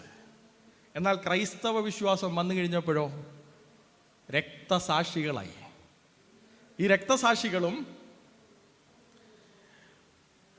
രക്തസാക്ഷികളും ഈ മറ്റേ വീരന്മാരും തമ്മിൽ വ്യത്യാസമുണ്ട്. 37-ാമത്തെ സ്ലൈഡിൽ സെന്റ് പെർപെച്വയെ പറ്റി കാണുന്നുണ്ട്. AD 203 അവരെ പറ്റി the Christian roots of individualism chapter 2 world views and വാല്യൂസിൽ മൗറിൻ പി ഹീത്ത്, ഇത് ഇവരുടെ PhD തീസിസാണ്. ഈ PhD തീസിസിൽ ഇവർ പറയുന്നത്, ആ രക്തസാക്ഷി, ക്രൈസ്തവ രക്തസാക്ഷി, അവരുടെ പിതാവും, പ്രായമായ പിതാവും ആ കൈക്കുഞ്ഞും കിടന്ന് കയ്യിൽ കരയുകയാണ്. അപ്പോഴും ഞാൻ ക്രിസ്തുവിന് വേണ്ടി നിലനിൽക്കുമെന്ന് പറഞ്ഞ് ആ രക്തസാക്ഷിയാകുവാൻ വേണ്ടി പോയ ആ വനിത, നോക്കണം ആ ഒരു സ്ത്രീയുടെ തീരുമാനത്തിൻ്റെ ബലം. നമ്മൾ എന്തിനാണ് ആഘോഷിക്കുന്നത്? ആ സ്ത്രീയുടെ തീരുമാനത്തിൻ്റെ ബലം, ക്രിസ്തുവിന് വേണ്ടി നിൽക്കുവാനായിട്ടുള്ള ബലം, അതന്നത്തെ റോമ ഗ്രീക്ക് സാമ്രാജ്യങ്ങളെ ആശ്ചര്യപ്പെടുത്തി. ഇതെന്താണ് ഇങ്ങനെ മനുഷ്യർ ഇങ്ങനെ പെരുമാറാൻ തുടങ്ങുന്നത്? അതുകൊണ്ട് അന്നത്തെ റോമൻ എഴുത്തുകാർ പലരും പറഞ്ഞു, ഇവർ മനുഷ്യർക്കെതിരാണ്. കാരണം നമ്മളെല്ലാം ഈ സിറ്റി പറഞ്ഞ് അനുസരിച്ച് ജീവിക്കാനുള്ളവരല്ലേ, ഇവരെല്ലാം ഞാൻ തീരുമാനം എടുത്തിരിക്കുന്നു, ഞാൻ ക്രിസ്തുവിനെ പിന്തുടരാൻ തീരുമാനിച്ചിരിക്കുന്നു എന്ന് പറഞ്ഞ് കൈക്കുഞ്ഞും പിതാവിൻ്റെയും പോലും കരച്ചിൽ കേൾക്കാതെ ക്രിസ്തുവിനെ രക്തസാക്ഷിയാകുവാൻ വേണ്ടി പോയ സെന്റ് പെർപെച്വയാണ് നമ്മുടെ ഹീറോ. അല്ലാതെ നമ്മുടെ ഹീറോ ഹെർക്കുലീസ് അല്ല. ആ ഹീറോസ് എന്നുള്ള ചിന്താഗതിയിൽ ഞാൻ പറയുന്ന അവരുടെ ആ ഇമാജിനേഷൻ മാറ്റി. ആരാണ് നമ്മുടെ ഹീറോ? ആരാണ് നമ്മുടെ കർത്താവായ യേശു ക്രിസ്തു, ക്രൂശിൽ കിടന്ന കർത്താവായ യേശു ക്രിസ്തു. ടോം ഹോളൻഡ് ഡൊമിനിയൻ എന്നുള്ള പുസ്തകം നിങ്ങൾ വായിച്ചു കഴിഞ്ഞാൽ അതിനകത്ത് അദ്ദേഹം അതിനെപ്പറ്റി ആദ്യമേ പറഞ്ഞു തുടങ്ങുന്നുണ്ട്. അതൊരു ചിന്തയിലുള്ള, അവരുടെ ഭാവനയിലുള്ള വ്യത്യാസമാണ്. അതിനെപ്പറ്റി ലാരി സിറ്റ്ഡോപ്പ് സ്ലൈഡ് 39 പറയുന്നത്, ടെർട്ടുല്യനെ കോട്ട് ചെയ്തുകൊണ്ട്, രക്തസാക്ഷികളുടെ രക്തം സഭയുടെ സീഡാകുന്നു എന്ന് പറയുന്ന അദ്ദേഹം പറയുന്ന ഇതേ ഒരു അർത്ഥത്തിൽ കൂടിയായിരിക്കും ടെർട്ടുല്യൻ അത് പറഞ്ഞത്. കാരണം അന്ന് ആൾക്കാർക്ക് അങ്ങനെ തീരുമാനമെടുത്ത് നിൽക്കേണ്ടതായ ഒരു കാര്യമില്ല. അങ്ങനെ തീരുമാനമെടുത്ത് നിൽക്കുന്നത് പുതിയ ഒരു ചിന്താഗതിയാണ്. അങ്ങനെ നിൽക്കുന്നവരുടെ കൂട്ടമാണ് ക്രൈസ്തവ സഭ. അപ്പം നമ്മുടെ ആ ഭാവനയിലുള്ള മാറ്റം വരുത്തി. 2 ഫാമിലിയിലുള്ള വ്യത്യാസം വന്നു. ഞാൻ മുമ്പ് പറഞ്ഞല്ലോ, ഭാര്യയെ കൊല്ലാൻ ഭാര്യയെ എടുത്തോണ്ട് പോകുന്നത് ഇന്ന് പാശ്ചാത്യർ എടുത്തോണ്ട് പോകുന്ന അർത്ഥത്തിലൊന്നുമല്ല കേട്ടോ, ചത്ത വസ്തുവാണെന്നുള്ള രീതിയിലാണ് എടുത്തോണ്ട് പോകുന്നത്. അവിടെയാണ് വിശുദ്ധ ബൈബിള് എഫേസ്യ ലേഖനം 5-ാം അധ്യായം അതിൻ്റെ 25 മുതലുള്ള 32 വരെയുള്ള വാക്യങ്ങളൊന്നും എടുത്ത് വായിച്ചു നോക്കി. അവിടെയാണ് നമ്മൾ ആ ഫാമിലിയിൽ സുവിശേഷം കൊണ്ടുവരുന്ന വ്യത്യാസം വരുത്തുന്നത്. ഭർത്താക്കന്മാരെ ക്രിസ്തുവും സഭയെ സ്നേഹിച്ചതുപോലെ നിങ്ങളുടെ ഭാര്യമാരെ സ്നേഹിപ്പീൻ. അവണ്ണം ഭർത്താക്കന്മാരും തങ്ങളുടെ ഭാര്യമാരെ സ്വന്തം ശരീരങ്ങളെ പോലെ സ്നേഹിക്കേണ്ടതാകുന്നു.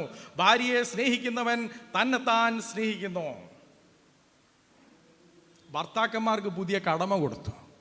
മുമ്പ് ഭർത്താക്കന്മാർക്ക് അങ്ങനെ കടമയൊന്നുമില്ല. ഭാര്യയും ഭർത്താവും മനുഷ്യനായിട്ട് കാണാൻ തുടങ്ങി. ഭാര്യയും ഭർത്താവും തുല്യത, ദൈവത്തിന്റെ മുന്നിൽ തുല്യരാണെന്ന് കാണുവാൻ തുടങ്ങിയത്, പഠിപ്പിച്ചത് ഈ വിശുദ്ധ ബൈബിളാണ്. നമ്മളിത് സാധാരണ കല്യാണത്തിനൊക്കെ വായിച്ചു പോകാറുണ്ട്. പക്ഷെ ഇതൊരു വിപ്ലവ ആശയമായിരുന്നു. ഭർത്താവിന് ഭാര്യയെ സ്നേഹിക്കണം, ക്രിസ്തു സഭയെ സ്നേഹിച്ചതുപോലെ സ്നേഹിക്കണം. രണ്ടുപേരും ജീവന്റെ പങ്കാളികളാണ്. അത് നമ്മൾ 1 പത്രോസ് 3-ാം അധ്യായം. അങ്ങനെ തന്നെ ഭർത്താക്കന്മാരെ, നിങ്ങളുടെ പ്രാർത്ഥനയ്ക്ക് മുടക്കം വരാതിരിക്കേണ്ടതിന് വിവേകത്തോട് ഭാര്യമാരോട് കൂടെ വസിച്ച് സ്ത്രീജലം ബലഹീന പാത്രമെന്നും അവർ ജീവന്റെ കൃപയ്ക്ക് കൂട്ടവകാശികളെന്ന് ഓർത്ത് അവർക്ക് ബഹുമാനം കൊടുപ്പീൻ. വ്യക്തിക്കുണ്ടായ ഒരു മാറ്റമല്ല, നമ്മുടെ ഇമാജിനേഷൻ ഹീറോസിനുണ്ടായ ഒരു മാറ്റമല്ല. കുടുംബം എന്നുള്ള സങ്കല്പം, അവിടെ പിതാവ് ഇനി വരുവാനിരിക്കുന്ന ഒരു ദൈവമല്ല, മറിച്ച് ഭാര്യ ഭർത്താക്കന്മാർ തുല്യനാണ് എന്നുള്ള ആശയം പ്രഖ്യാപിച്ചതും ഈ വിശുദ്ധ ബൈബിളാണ്. ഞാൻ പറഞ്ഞല്ലോ, ഞാൻ ഇതിൻ്റെ എല്ലാം ആഴത്തിലേക്കല്ല പോകുന്നത്. ഞാൻ ഇതിൻ്റെ ഒരു പരന്ന ഒരു പ്രിവ്യൂ ആണ് ഇപ്പോൾ ചെയ്യുന്നത്. ദൈവം അനുവദിച്ചു കഴിഞ്ഞാൽ ഇനിയും ഈ ഓരോ വിഷയങ്ങളും എടുത്ത്, കുടുംബം എന്നുള്ള വിഷയം തന്നെ എടുത്ത് അന്നത്തെ കുടുംബവും ബൈബിൾ വരുത്തിയ മാറ്റവും തന്നെ എടുക്കാവുന്നതാണ്. പക്ഷേ ഇന്ന് നമ്മളൊരു ഒരു ഒരു ഓവർവ്യൂ ആണ് നമ്മൾ പ്രതീക്ഷിക്കുന്നത്. അതുപോലെ തന്നെയാണ് പാവപ്പെട്ടവരെ പറ്റിയുള്ള അവരുടെ സമീപനം മാറി, രോഗികളെ പറ്റിയുള്ള അവരുടെ സമീപനം മാറി, അടിമകളെ പറ്റിയുള്ള അവരുടെ സമീപനം മാറിയെന്ന് ഞാൻ പറയുമ്പോൾ വെറുതെ പറയുന്നതല്ല, മാറാൻ സാധ്യതയുണ്ട് എന്ന് പറയുന്നതല്ല. ചരിത്രത്തിൽ മാറിയത് കൊണ്ടാണ് അവർ മാറിയെന്ന് ഞാൻ പറയുന്നത്. ടോം ഹോളൻഡിന്റെ പുസ്തകം the dominion, the making of the western mind. Tom Holland നിരീശ്വരവാദി കേട്ടോ. നല്ല നിരീശ്വരവാദികളുണ്ടെങ്കിൽ നിരീശ്വരവാദികളെ, അവർ ചരിത്രത്തോട് സത്യസന്ധത പുലർത്തുന്ന നിരീശ്വരവാദിയാണ് അദ്ദേഹം പറയുന്നത്, അദ്ദേഹം ഏൻഷ്യൻ ക്ലാസിക്സിൻ്റെ പണ്ഡിതനാണ്. അദ്ദേഹം പറയുന്നത്, ഞാൻ ഏൻഷ്യൻ ക്ലാസിക്സിലൊക്കെ ആകർഷിതനായിട്ട് പഴയ റോം ഗ്രീക്ക് സാമ്രാജ്യങ്ങളെ പഠിച്ച് അദ്ദേഹം അത് ബെസ്റ്റ് സെല്ലേഴ്സൊക്കെ എഴുതിയിട്ടുണ്ട്. അങ്ങനെ പഠിച്ചു വന്നപ്പോഴാണ് അദ്ദേഹത്തിന് മനസ്സിലായത്, അവരുടെ സംസ്കാരവും ഞാനെന്ന് വിശ്വസിക്കുന്നതും നിരീശ്വരവാദിയായിട്ടുള്ള അദ്ദേഹത്തിൻ്റെ ധാർമ്മികതയും പുരാതന ഗ്രീക്ക് റോമ സാമ്രാജ്യത്തിൻ്റെ ധാർമ്മികതയും തമ്മിൽ യാതൊരു ഒരു ബന്ധവുമില്ലല്ലോ. ഞാൻ അവരുടെ സന്താനമല്ല, ഞാൻ പിന്നെ ആരുടെ സന്താനമാണ്?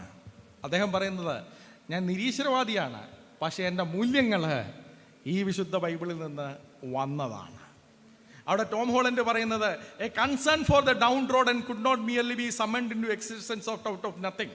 ഇവിടെ 3 ഒരു സഹോദരിയും 2 സഹോദരന്മാരെ പറ്റിയാണ്. എല്ലാവർക്കും അറിയാവുന്നതാണ്.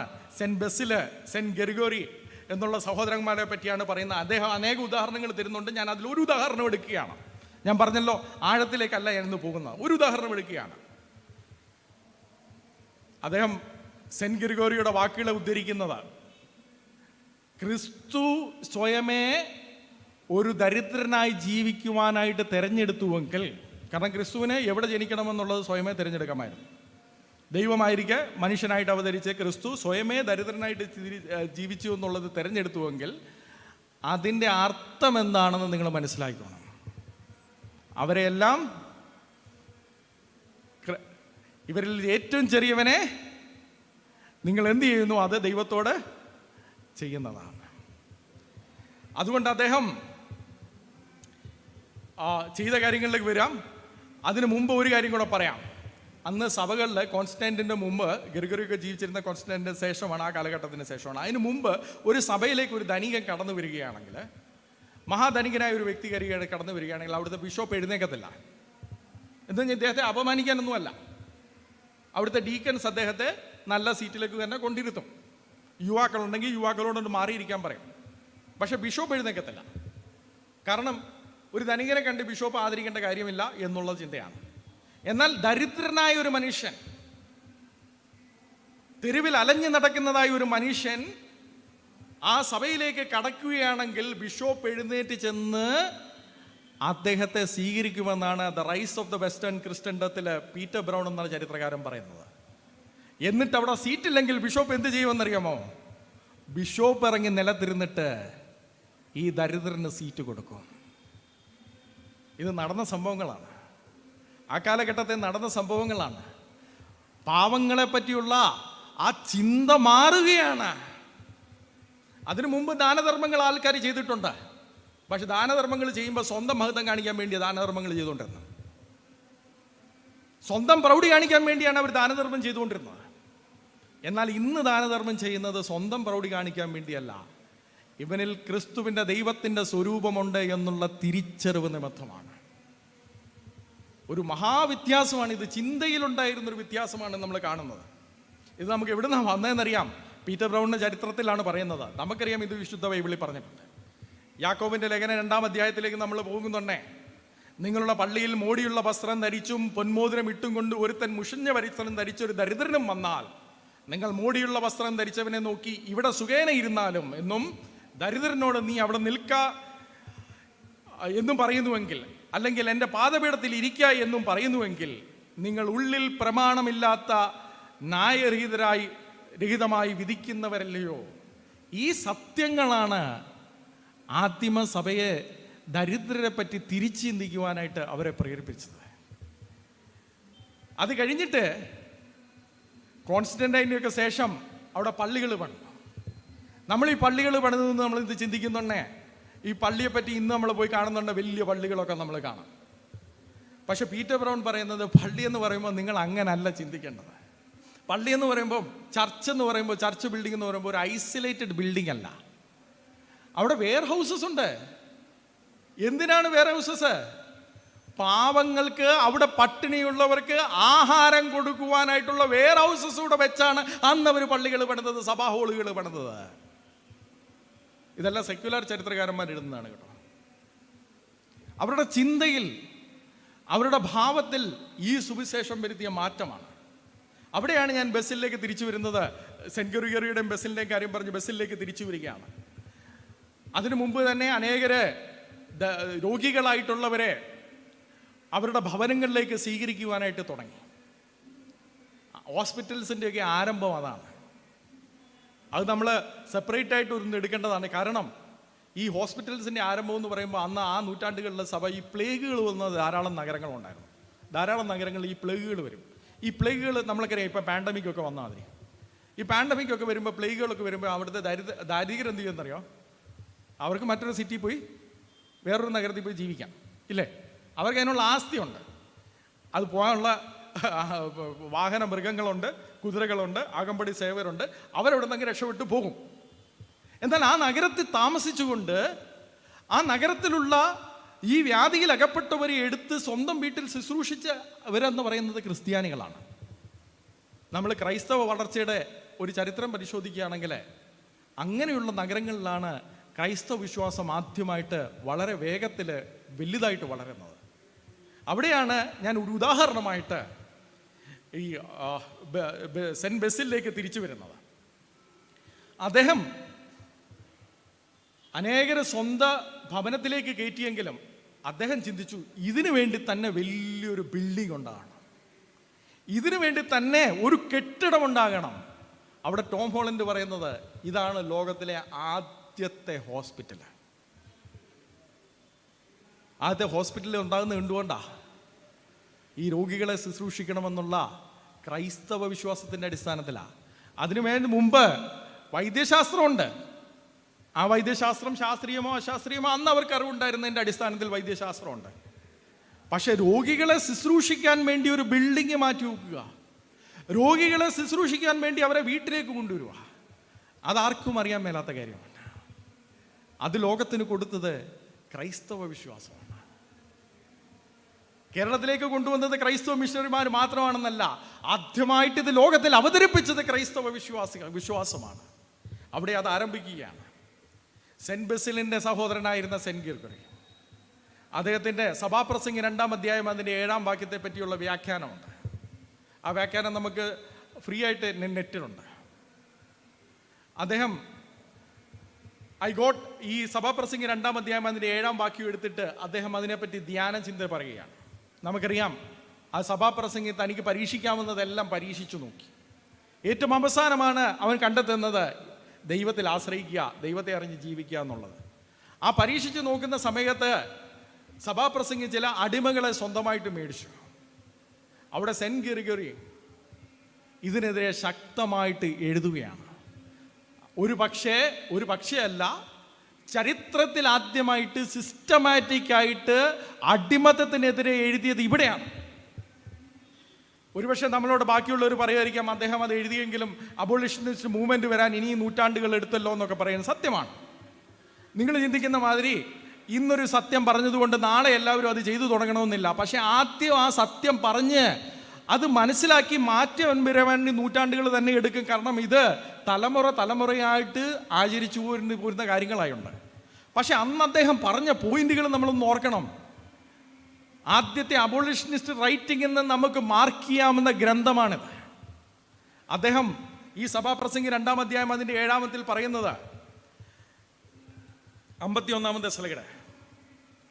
ഇതിൻ്റെ അഹങ്കാരം ഒന്ന് നോക്കിക്കോണം, അറഗൻസ് ഒന്ന് നോക്കിക്കോണം. മനുഷ്യനെ അവകാശമാക്കുക എന്ന് പറയുന്നത് എല്ലാ മനുഷ്യനും ദൈവത്തിൻ്റെ മാത്രമാണ്. ഞാൻ 2 അടിമകളെ മേടിച്ചു എന്ന് പറയുമ്പോൾ ഇവരെന്താണ് പറയുന്നത്? ദൈവത്തിന് മാത്രം അവകാശപ്പെട്ട മനുഷ്യനെ ഞാൻ മേടിച്ചുവെന്നോ? സാധ്യമല്ല. ഞാൻ ഓടിച്ചു പോകട്ടെ. അടുത്ത 52-ാമത്തെ സ്ലൈഡ്. അദ്ദേഹം വീണ്ടും അത് എടുക്കുകയാണ്. I got me slaves and slave girls. അദ്ദേഹം പറയുകയാണ്, സ്വാതന്ത്ര്യരായി സൃഷ്ടിക്കപ്പെട്ട മനുഷ്യൻ, ഫ്രീ വില്ലോടുകൂടെ സൃഷ്ടിക്കപ്പെട്ട മനുഷ്യൻ എന്നാ അദ്ദേഹം പറഞ്ഞെന്ന് ഓർക്കണം. ഇറ്റാലിയൻ റിനൈൻസസിലൊന്നും അല്ല കേട്ടോ ഇതൊന്നും പറഞ്ഞ്. ഇതൊക്കെ സുവിശേഷത്തിന്റെ ഭാഗമായിട്ട് വന്ന സൃഷ്ടിക്കപ്പെട്ട മനുഷ്യനെ നീ മേടിക്കുകയെന്നോ? സാധ്യമല്ല. അദ്ദേഹം വീണ്ടും പറഞ്ഞു. 53-ാമത്തെ സ്ലൈഡ്. എല്ലാത്തിന്റെ ഒരു ലൈൻ മാത്രം വായിച്ച് ഞാൻ പോവുകയാണ്. ഉൽപ്പത്തി പുസ്തകം 1-ാം അധ്യായം അതിന്റെ 26-ാം വാക്യത്തിൽ നിങ്ങൾ വായിച്ചിട്ടില്ലയോ? നിങ്ങൾക്ക് അധികാരം തന്നിട്ടുള്ളത് ബാക്കിയുള്ള സൃഷ്ടിയോടാണ്. ഏതർത്ഥത്തിലാണ് ഈ മനുഷ്യന്റെ മേൽ നീ അധികാരം കൈകേറുന്നത്? ദൈവം ആ അധികാരം നിനക്കത് തന്നിട്ടില്ല. ജോൺ മിൽട്ടൺ ഒക്കെ പാരഡൈസ് ലോസ്റ്റ് ആൻഡ് പാരഡൈസ് റീഗെയിനകത്ത് വരുന്നുണ്ട്. പിന്നെയും അദ്ദേഹം പറയുന്നുണ്ട്, അദ്ദേഹം ഇത് റിപ്പബ്ലിക്കിന്റെ ആശയം പറയാൻ വേണ്ടി പറയുന്നുണ്ട്. അത് നിമ്രോദിന്റെ ഒരു അവസ്ഥ. നിമ്രോദ് ഈ ടവർ ഓഫ് ബാബേൽ പണിത് നിമ്രോദാണ് എന്നുള്ളൊരു ചിന്തയിൽ നിമ്രോദ് ഇത് പണിത് ജനങ്ങളെ കീഴടക്കുവാൻ വേണ്ടി വരുന്നുണ്ടേ ആദം പറയുന്നതായിട്ടാണ് പറയുന്നത്. മിൽട്ടൺ പറയുന്നത് അല്ലയോ മകനെ, ദൈവം ഈ അധികാരം നിനക്ക് തന്നിട്ടില്ല. ഒരു മനുഷ്യന് മറ്റൊരു മനുഷ്യനെ ഭരിക്കുവാനുള്ള, ഇപ്രകാരം ഭരിക്കുവാനുള്ള അധികാരം ദൈവം നിനക്ക് തന്നിട്ടില്ല. അതന്ന് ഈ സഭാപിതാവ് പറഞ്ഞതാണ്. അദ്ദേഹം ഇതേ വാക്യം എടുത്തുകൊണ്ട് പറഞ്ഞതാണ്. അത് കഴിഞ്ഞിട്ട് അദ്ദേഹം വീണ്ടും പറയുന്നത് 54-ാമത്തെ സ്ലൈഡ്. വീണ്ടും പറയുന്നത് I got me slaves and the slave girls. അദ്ദേഹം ഉദ്ധരിച്ചുകൊണ്ട് പറയാണ്, എത്ര കാശ് കൊടുത്തിട്ടാണെന്ന് പറയാമോ? ദൈവത്തിന്റെ സ്വരൂപത്തിൽ സൃഷ്ടിക്കപ്പെട്ട ഈ മനുഷ്യനെ നീ എന്തു വിലയാണ് നിശ്ചയിച്ചിരിക്കുന്നത്? പറയുക. എങ്ങനെയാണ് ദൈവത്തിന്റെ സ്വരൂപത്തിൽ സൃഷ്ടിക്കപ്പെട്ട ഈ നിൽക്കുന്ന മനുഷ്യനെ നീ വില നിശ്ചയിക്കുവാൻ വേണ്ടി കഴിയുന്നത്? സാധ്യമല്ല. അടിമത്തത്തിനെതിരായിട്ട് ചരിത്രത്തിൽ, തിരുവെഴുത്തിലല്ലാതെ ചരിത്രത്തിൽ ഒരു ചരിത്ര പുരുഷൻ ഉയർത്തിയ ആദ്യത്തെ ശബ്ദമാണിത്. ഇതിനു മുമ്പ് ഒരു സിസ്റ്റമാറ്റിക് റൈറ്റിംഗ് ഇല്ല. ഞാൻ മുമ്പ് പറഞ്ഞ അരിസ്റ്റോട്ടലൊക്കെ എന്താ ചിന്തിച്ചിരുന്നത്? ജീവനുള്ളൊരു ആയുധമായിട്ടാണ്, ജീവനുള്ളൊരു തൂമ്പയായിട്ടോ ജീവനുള്ളൊരു വാക്കത്തിയായിട്ടാണ് അടിമകളെ പറ്റി അരിസ്റ്റോട്ടലിനെ പോലെയുള്ള മഹാചിന്തകർ ചിന്തിച്ചിരുന്നുവെങ്കിൽ അവിടെ നിന്ന് വ്യത്യസ്തമായിട്ട് ചിന്തിക്കുവാൻ, മനുഷ്യനെ മനുഷ്യനായിട്ട് കാണുവാൻ പ്രേരിപ്പിച്ചത് ഈ വിശുദ്ധ ബൈബിളാണ്. ഈ വിശുദ്ധ ബൈബിൾ മാത്രമാണ് എന്നുകൂടെ ഞാൻ പറയുകയാണ്. ഇത് രണ്ടും പറഞ്ഞു കഴിഞ്ഞതിന് ശേഷം ടോം ഹോളണ്ട് പറയുന്നത്, ഇവർ രണ്ടുപേരും സെന്റ് ഗ്രിഗോറിയും സെന്റ് ബെസിലും സഹോദരന്മാരായിരുന്നു. പറയുന്നത് ഇവരിലെല്ലാവരും നമ്മൾ ആദരിക്കേണ്ടത് അവരുടെ സഹോദരിയാണ്. സഹോദരി മൂത്ത സഹോദരിയാണ്. അവർ 8 പിള്ളേരായിരുന്നു. സഹോദരിയാണ്. ആ സഹോദരി അന്ന് ഞാൻ പറഞ്ഞു ഈ അസുഖങ്ങൾ വന്നും പാൻഡമിക് വന്നും പ്ലേഗുകൾ വന്നും അല്ലെങ്കിൽ ദാരിദ്ര്യം വന്നും ഫാമിൻ വന്നും ഒക്കെ പെൺകുട്ടികളെയും ബാക്കിയുള്ളവരെയൊക്കെ ഉപേക്ഷിച്ചിട്ട് പോകും. അങ്ങനെയുള്ളവരിലേക്കെല്ലാം കടന്നു ചെന്ന് ആ കുട്ടികളെ സ്വന്തം കുട്ടികളായി ഏറ്റെടുത്ത് വളർത്തിയത് ഈ നമ്മുടെ ക്രൈസ്തവ സഹോദരിയാണ്. ഈ ചിന്തകൾ വരുത്തുന്ന മാറ്റം നോക്കിക്കോണം. ഇവിടെയാണ് മനുഷ്യനെ മനുഷ്യനായിട്ട് കാണുവാനായിട്ട് പ്രേരിപ്പിച്ചത്.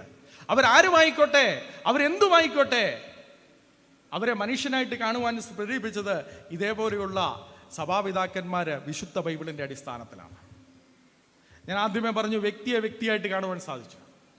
കുടുംബത്തെ മാറ്റി, പാവങ്ങളെ കാണുന്ന രീതി മാറ്റി, രോഗികളെ കാണുന്ന രീതിയിൽ നമുക്ക് മാറ്റം വരുത്തി, അടിമകളെ കാണുന്ന രീതിയിൽ മാറ്റം വരുത്തി എന്ന് മാത്രമല്ല, നമുക്കുള്ള അവകാശങ്ങളെ പറ്റി പറഞ്ഞു തുടങ്ങിയതും ബൈബിളിൻ്റെ അടിസ്ഥാനത്തിൽ സഭാപിതാക്കന്മാരാണ്. നമുക്ക്, ഞാൻ പറഞ്ഞ അതിനു മുമ്പ്, നമുക്ക് ഇൻഡിവിജ്വൽ ആയിട്ടുള്ള റൈറ്റ്സ് ഇല്ല. പൊളിറ്റിക്കൽ റൈറ്റ്സ് ഉണ്ട്. സിറ്റിസൺ ആണെങ്കിൽ ചില പൊളിറ്റിക്കൽ റൈറ്റ്സ് ഉണ്ട്, പക്ഷേ ഇൻഡിവിജ്വലായിട്ട് വ്യക്തിക്കെന്നുള്ള റൈറ്റ്സ് ഇല്ല. വളരെ വേഗത്തിൽ പോട്ടെ.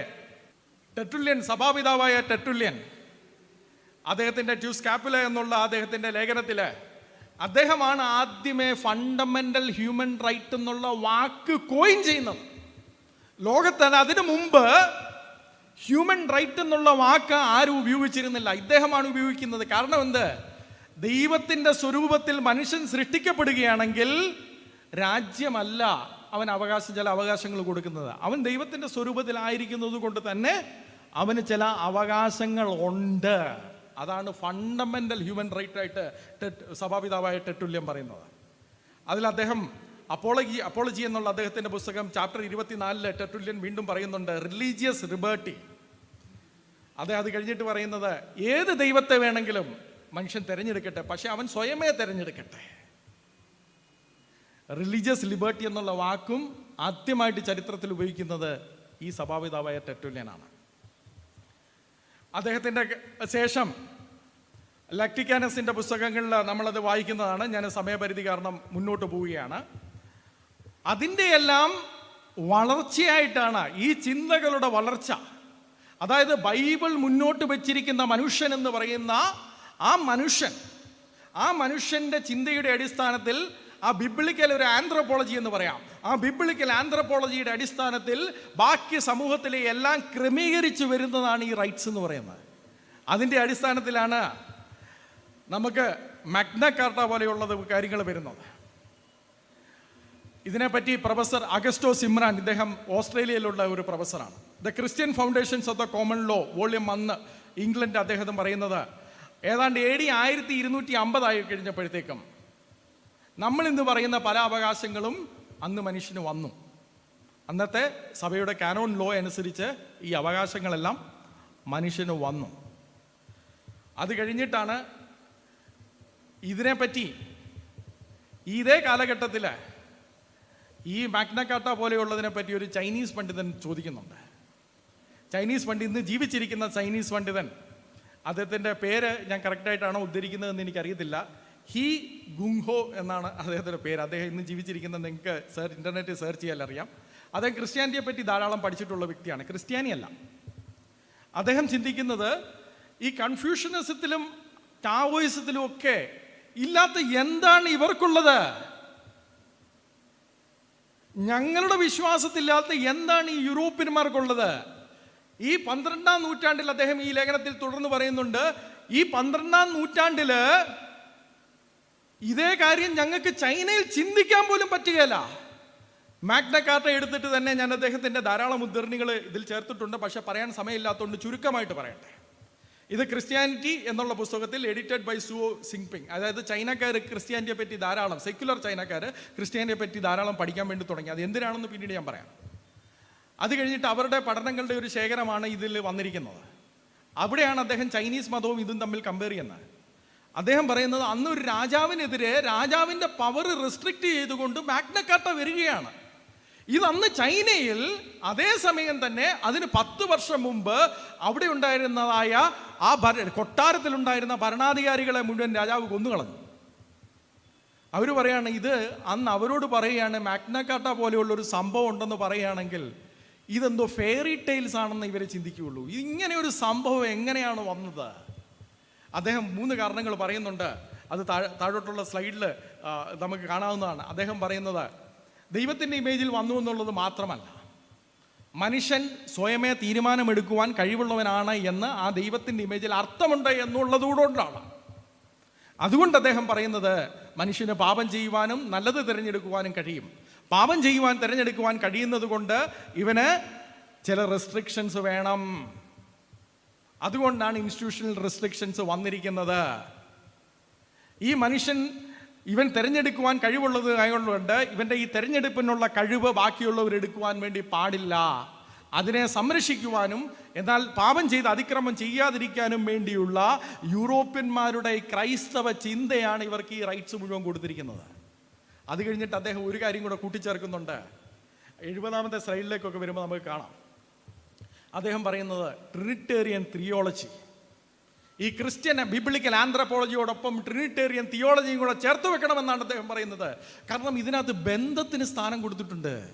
പിതാവ്, പുത്ര, പരിശുദ്ധാത്മാവ്, ദൈവം തന്നെ പരസ്പരം ബന്ധപ്പെട്ടിരിക്കുന്ന, ഏകദൈവം പരസ്പരം ബന്ധപ്പെട്ടിരിക്കുന്ന 3 വ്യക്തികളാണെങ്കിൽ ബന്ധത്തിന് എന്തുമാത്രം പ്രാധാന്യമാണ് ഇവർ കൊടുക്കുന്നത്. അദ്ദേഹം പറയുന്നത് ക്രിസ്ത്യൻ ആന്ത്രോപോളജിയുടെയും ക്രിസ്ത്യൻ തിയോളജിയുടെയും ഫലമാണ് ഇന്ന് കാണുന്ന യൂറോപ്പിൽ കാണുന്നതായ അവകാശങ്ങൾ മുഴുവൻ. ഞാൻ പെട്ടെന്ന് പറഞ്ഞു പോകട്ടെ. 72ാമത്തെ സൈഡിലേക്കൊക്കെ വരുമ്പം ഈ 12ാം 13ാം നൂറ്റാണ്ടായപ്പോഴത്തേനെ കോർപ്പറേഷൻസ്, കമ്പനികൾ യൂറോപ്പിൽ സ്റ്റാർട്ട് ചെയ്തു. അതിൻ്റെ ഒരു പ്രത്യേകത അറിയോ?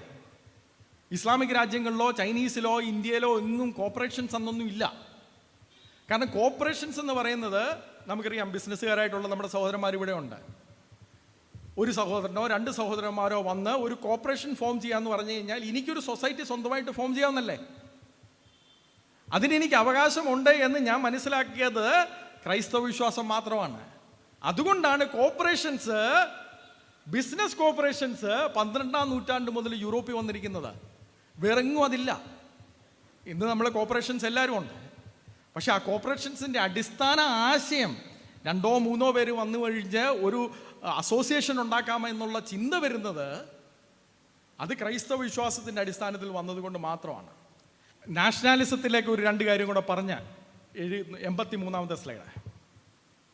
സമയപരിധി മൂലം നാഷണാലിസത്തിലേക്ക് വരികയാണ്. ഈ നാഷണാലിസം എന്ന് നമ്മൾ ധാരാളം കേൾക്കാറുണ്ട്. അതിനെപ്പറ്റി 2 പോയിന്റ് കൂടെ പറഞ്ഞ് നിർത്തി ഞാൻ സമ്മതിക്കുകയാണ്. യഥാർത്ഥ നാഷണാലിസം ബിബ്ലിക്കൽ നാഷണാലിസമാണ്. സോക്രട്ടീസിൻ്റെ കാലഘട്ടത്തിലുണ്ടായിരുന്നത്, പ്ലേറ്റോയുടെ കാലഘട്ടത്തിലുണ്ടായിരുന്നതിനെ നമ്മൾ ട്രൈബലിസം എന്നാണ് പറയേണ്ടത്. അതായത് എൻ്റെ മതത്തിൽ മാത്രമുള്ളവൻ, അല്ലെങ്കിൽ എൻ്റെ റേസിൽ മാത്രമുള്ളവൻ, എന്നെപ്പോലെയുള്ളവനായിട്ട് മാത്രമുള്ളവർ ഒരുമിച്ച് കൂടുകയും ഞാൻ എൻ്റെ മതത്തെ ആചരിക്കാതിരിക്കുകയോ ഒക്കെ ചെയ്യുന്നവർ എൻ്റെ ഭാഗത്തല്ല, ഇവൻ ആൻറ്റി നാഷണൽ ആണെന്ന് പറയുന്നത് അന്നത്തെ ട്രൈബലിസമാണ്. ആ ട്രൈബലിസത്തിനെ ഇവർ പേരിട്ട് കൊണ്ടുവരുന്നതാണ് ഇന്ന് നാഷണാലിസം. അത് നാഷണാലിസം അല്ല, മോഡേൺ നാഷണാലിസം അല്ല. ബൈബിളിൽ ഞാൻ മുമ്പ് പറഞ്ഞു, മോശ ഈജിപ്റ്റ് വിട്ടുപോയി. ചിന്തിക്കാവുന്ന കാര്യമാണോ? മോശ സ്വന്തം ജീവൻ തന്നെ ഫറവോൻ്റെ മകൾക്ക് ബാധ്യസ്ഥയാണ്. ഫറവോൻ്റെ മകളില്ലായിരുന്നെങ്കിൽ മോശയുടെ ജീവനില്ല. മാനുഷികമായിട്ട് ചിന്തിക്കുമ്പോൾ അതുപോലും വിട്ടിട്ട് പോകുക എന്ന് പറയുന്നത് സ്വയമേ തീരുമാനമെടുക്കാൻ കഴിയുമെന്നുള്ളത് കൊണ്ടാണ്. അങ്ങനെ സ്വയമേ തീരുമാനമെടുക്കുവാൻ കഴിയുന്ന ഒരു കൂട്ടമാണ് ഈ മോഡേൺ നാഷണാലിസം എന്ന് പറയുന്നത്. അത് മാത്രമല്ല, അതിനൊരു അതിരുണ്ട്. അതിരില്ലാതെ പോകുന്നത് ഇമ്പീരിയലിസമാണ്. എൻ്റെ രാജ്യത്തിന് ഒരു അതിരുണ്ട്.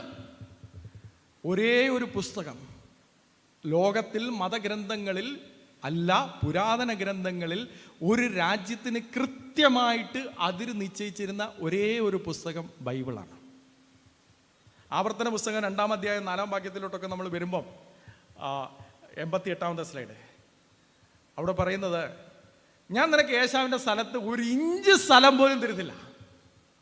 1 ഇഞ്ച് സ്ഥലം പോലും. 2-9 വരുന്നുണ്ട്, പിന്നെയും പറയുന്നുണ്ട്, അവിടെ നിനക്ക് 1 ഇഞ്ച് സ്ഥലം പോലും തരുന്നില്ല. നിന്റെ സ്ഥലം എന്ന് പറയുന്നത് ഇതാണ്, നിന്റെ ബൗണ്ടറി. ബൗണ്ടറി ഇല്ലാതെ പോകുന്നത് എന്താണ്? ഇമ്പീരിയലിസമാണ്. ബാക്കിയുള്ളവനെയെല്ലാം വെട്ടിപ്പിടിക്കാൻ വേണ്ടി പോകുന്നത് ഇമ്പീരിയലിസമാണ്. വോളണ്ടറി അസോസിയേഷനാണ് നാഷണാലിസം എന്ന് പറയുന്നത്, അല്ലെങ്കിൽ ട്രൈബലിസമാണ്. ബൗണ്ടറി ഇല്ലെങ്കിൽ അത് ഇമ്പീരിയലിസമാണ്. ഇത് രണ്ടും ചേർത്ത് മാത്രമല്ല, അധികാരികൾക്ക് സെൻറ്റ് അഗസ്റ്റിനെ പോലെയുള്ള സെൻറ്റ് അഗസ്റ്റിൻ്റെ സിറ്റി ഓഫ് ഗോഡിൽ ബുക്ക് 4 അദ്ദേഹം ഒരു ഉദാഹരണം പറയുന്നുണ്ട്. അദ്ദേഹം അലക്സാണ്ടർ ഒരു പൈരറ്റിനെ കാണുന്ന ഒരു സാഹചര്യമാണ് പറയുന്നത്. അപ്പോൾ ആ കടൽ കൊള്ളക്കാരൻ അലക്സാണ്ടറിനോട് പറയും, ഞാനൊരു ചെറിയ കപ്പലുമായിട്ട് ഇന്ന് മോഷണം നടത്തുന്നു, നീ ഒരു വലിയ കപ്പലുമായിട്ട് മോഷണം നടത്തി, നീ നിന്നെ തന്നെ ചക്രവർത്തി എന്ന് വിളിക്കുന്നു, ചെറിയ കപ്പലുള്ള എന്നെ കൊള്ളക്കാരനെന്നും വലിയ കപ്പലുള്ള നിന്നെ ചക്രവർത്തി എന്നും വിളിക്കുന്നു, നമ്മൾ തമ്മിൽ എന്ത് വ്യത്യാസമാണുള്ളത്? അവിടെ അഗസ്റ്റിൻ പറയുന്നത്, നീതിയും ന്യായവും ഇല്ലെങ്കിൽ ഭരണാധികാരികൾ കൊള്ളക്കാർക്ക് തുല്യരാണ്. അപ്പോൾ ഒരു മോഡേൺ നേഷൻ എന്ന് പറയുമ്പോൾ ബൗണ്ടറി വേണം. അതൊരു വോളണ്ടറി അസോസിയേഷനാണ്, അല്ലാതെ ട്രൈബലിസം അല്ല. അവിടുത്തെ ന്യായാധിപന്മാർ നീതിയും ന്യായത്തോടും കൂടെ ഭരിക്കണം. ഇതിൻ്റെ അടിസ്ഥാനത്തിൽ ആദ്യം വന്നത് ഫ്രഞ്ച് റെവല്യൂഷനൊന്നും അല്ല കേട്ടോ. നമ്മളോട് പഠിപ്പിക്കുന്ന ഫ്രഞ്ച് റെവല്യൂഷൻ അതിൻ്റെ ആയിട്ടുള്ള സ്ഥാനമുണ്ട്, അതിൻ്റെ സ്ഥാനമില്ലെന്നുള്ളതല്ല പറയുന്നത്. പക്ഷേ ആദ്യം വന്നത് ഫ്രഞ്ച് റെവല്യൂഷനൊന്നും അല്ല. Dutch declaration of independence 1581 French revolution വരുന്നത് പിന്നെ 200 വർഷം കഴിഞ്ഞിട്ട് ശേഷമാണ്. ഡച്ച് ഡിക്ലറേഷൻ ഓഫ് ഇൻഡിപെൻഡൻസ് നമുക്കിന്ന് നോക്കുവാനായിട്ട് സമയമില്ല, പക്ഷെ നിങ്ങൾക്ക് വീട്ടിൽ പോയിട്ട് സ്വന്തമായിട്ട് അത് ഫ്രീ ആയിട്ട് അവൈലബിൾ ആണെന്ന് എടുത്ത് വായിക്കാവുന്നതാണ്. ഈ പറഞ്ഞ ആശയങ്ങളൊക്കെ അതിനകത്തുണ്ട്. ഭരണാധികാരി എങ്ങനെയായിരിക്കണം, വോളണ്ടറി അസോസിയേഷൻ ആണോ, ഈ കാര്യങ്ങളൊക്കെ ആ ഡിക്ലറേഷനകത്തുണ്ട്. അതാണ് മോഡേൺ നാഷണലിസം. അതിൻ്റെ അടിസ്ഥാനവും ബൈബിളാണ്.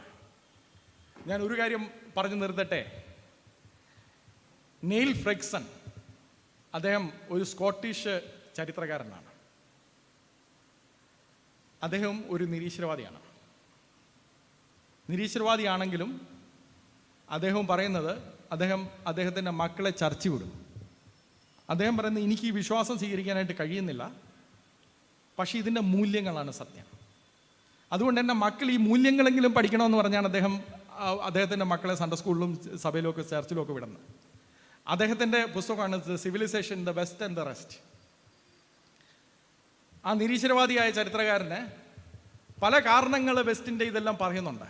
പക്ഷേ അവസാനം അദ്ദേഹത്തിൻ്റെ പുസ്തകത്തിലേക്ക് വരുമ്പോൾ മനോഹരമായിട്ട് അദ്ദേഹം അതിൻ്റെ 6ാമത്തെ അധ്യായത്തിലാണെന്ന് തോന്നുന്നു, അദ്ദേഹം ഇപ്രകാരം പറയുന്നുണ്ട്. 287 പേജിൽ കിൻഡിൽ എഡിഷനിനകത്ത് അദ്ദേഹം ഒരു ചൈനീസ് അക്കാഡമി ഓഫ് സോഷ്യൽ സയൻസിലെ ഒരു സ്കോളറിനെ ഉദ്ധരിച്ചുകൊണ്ടാണ് പറയുന്നത്. ഞാൻ മുമ്പ് പറഞ്ഞു ചൈനക്കാർ ഒത്തിരി പഠിക്കാൻ വേണ്ടി തുടങ്ങി. ആ ചൈനീസ് അക്കാഡമി ഓഫ് സോഷ്യൽ സയൻസിലുള്ള ആ സ്കോളറിനെ ഉദ്ധരിച്ചുകൊണ്ട് പറയുകയാണ്, ആ ചൈനീസ് പണ്ഡിതൻ പറയുകയാണ്, ഒരു കമ്മ്യൂണിസ്റ്റ് പണ്ഡിതനായിരിക്കാൻ സാധ്യതയുണ്ട്. ഞങ്ങൾ ആദ്യമേ ചിന്തിച്ചു തുടങ്ങി, നിങ്ങൾക്കുള്ള വ്യത്യാസം എന്താണ്? ആദ്യം ഞങ്ങൾ ചിന്തിച്ചു, അത് നിങ്ങളുടെ തോക്കിൻ്റെയൊക്കെ ശക്തിയായിരിക്കും, നിങ്ങൾക്ക് ഞങ്ങളെക്കാട്ടി നല്ല ആയുധങ്ങളുള്ളതായിരിക്കും. പിന്നെ ഞങ്ങൾ ചിന്തിച്ചു, അതല്ല, നിങ്ങളുടെ രാഷ്ട്രീയ സംവിധാനമായിരിക്കും. കാരണം നിങ്ങൾക്ക് ഡെമോക്രസി ഉണ്ട്, ഇതേപോലുള്ള സംവിധാനങ്ങളുണ്ട്. അത് കഴിഞ്ഞിട്ട് ഞങ്ങൾ ചിന്തിച്ചു, അതെല്ലാം ചിലപ്പോൾ നിങ്ങളുടെ സാമ്പത്തിക സംവിധാനമായിരിക്കും. അദ്ദേഹം പറയുന്നത്, എന്നാൽ കഴിഞ്ഞ 20 വർഷമായിട്ട് ഞങ്ങൾക്ക് മനസ്സിലായി, ഇതിനെല്ലാം ആധാരമായിരിക്കുന്ന നിങ്ങളുടെ ക്രൈസ്തവ വിശ്വാസമാണ് നിങ്ങളെ ബാക്കിയുള്ളവരിൽ നിന്ന് വ്യത്യസ്തമായിട്ട് നിൽക്കുന്നത്. ഈ പറയുന്ന സാമ്പത്തിക വ്യവസ്ഥയ്ക്കും ഈ പറയുന്ന രാഷ്ട്രീയ വ്യവസ്ഥയ്ക്കും ഈ പറയുന്ന മൂല്യങ്ങൾക്കെല്ലാം അടിസ്ഥാനം നിങ്ങളുടെ ക്രൈസ്തവ വിശ്വാസമാണെന്ന് ചൈനീസ് അക്കാഡമി ഓഫ് സോഷ്യൽ സയൻസിനെ, ആ പണ്ഡിതനെ ഉദ്ധരിച്ചുകൊണ്ട് നീൽ ഫ്രെഗ്സൺ പറയുകയാണ്. നിരീശ്വരവാദിയായ നീൽ ഫ്രെഗ്സൺ.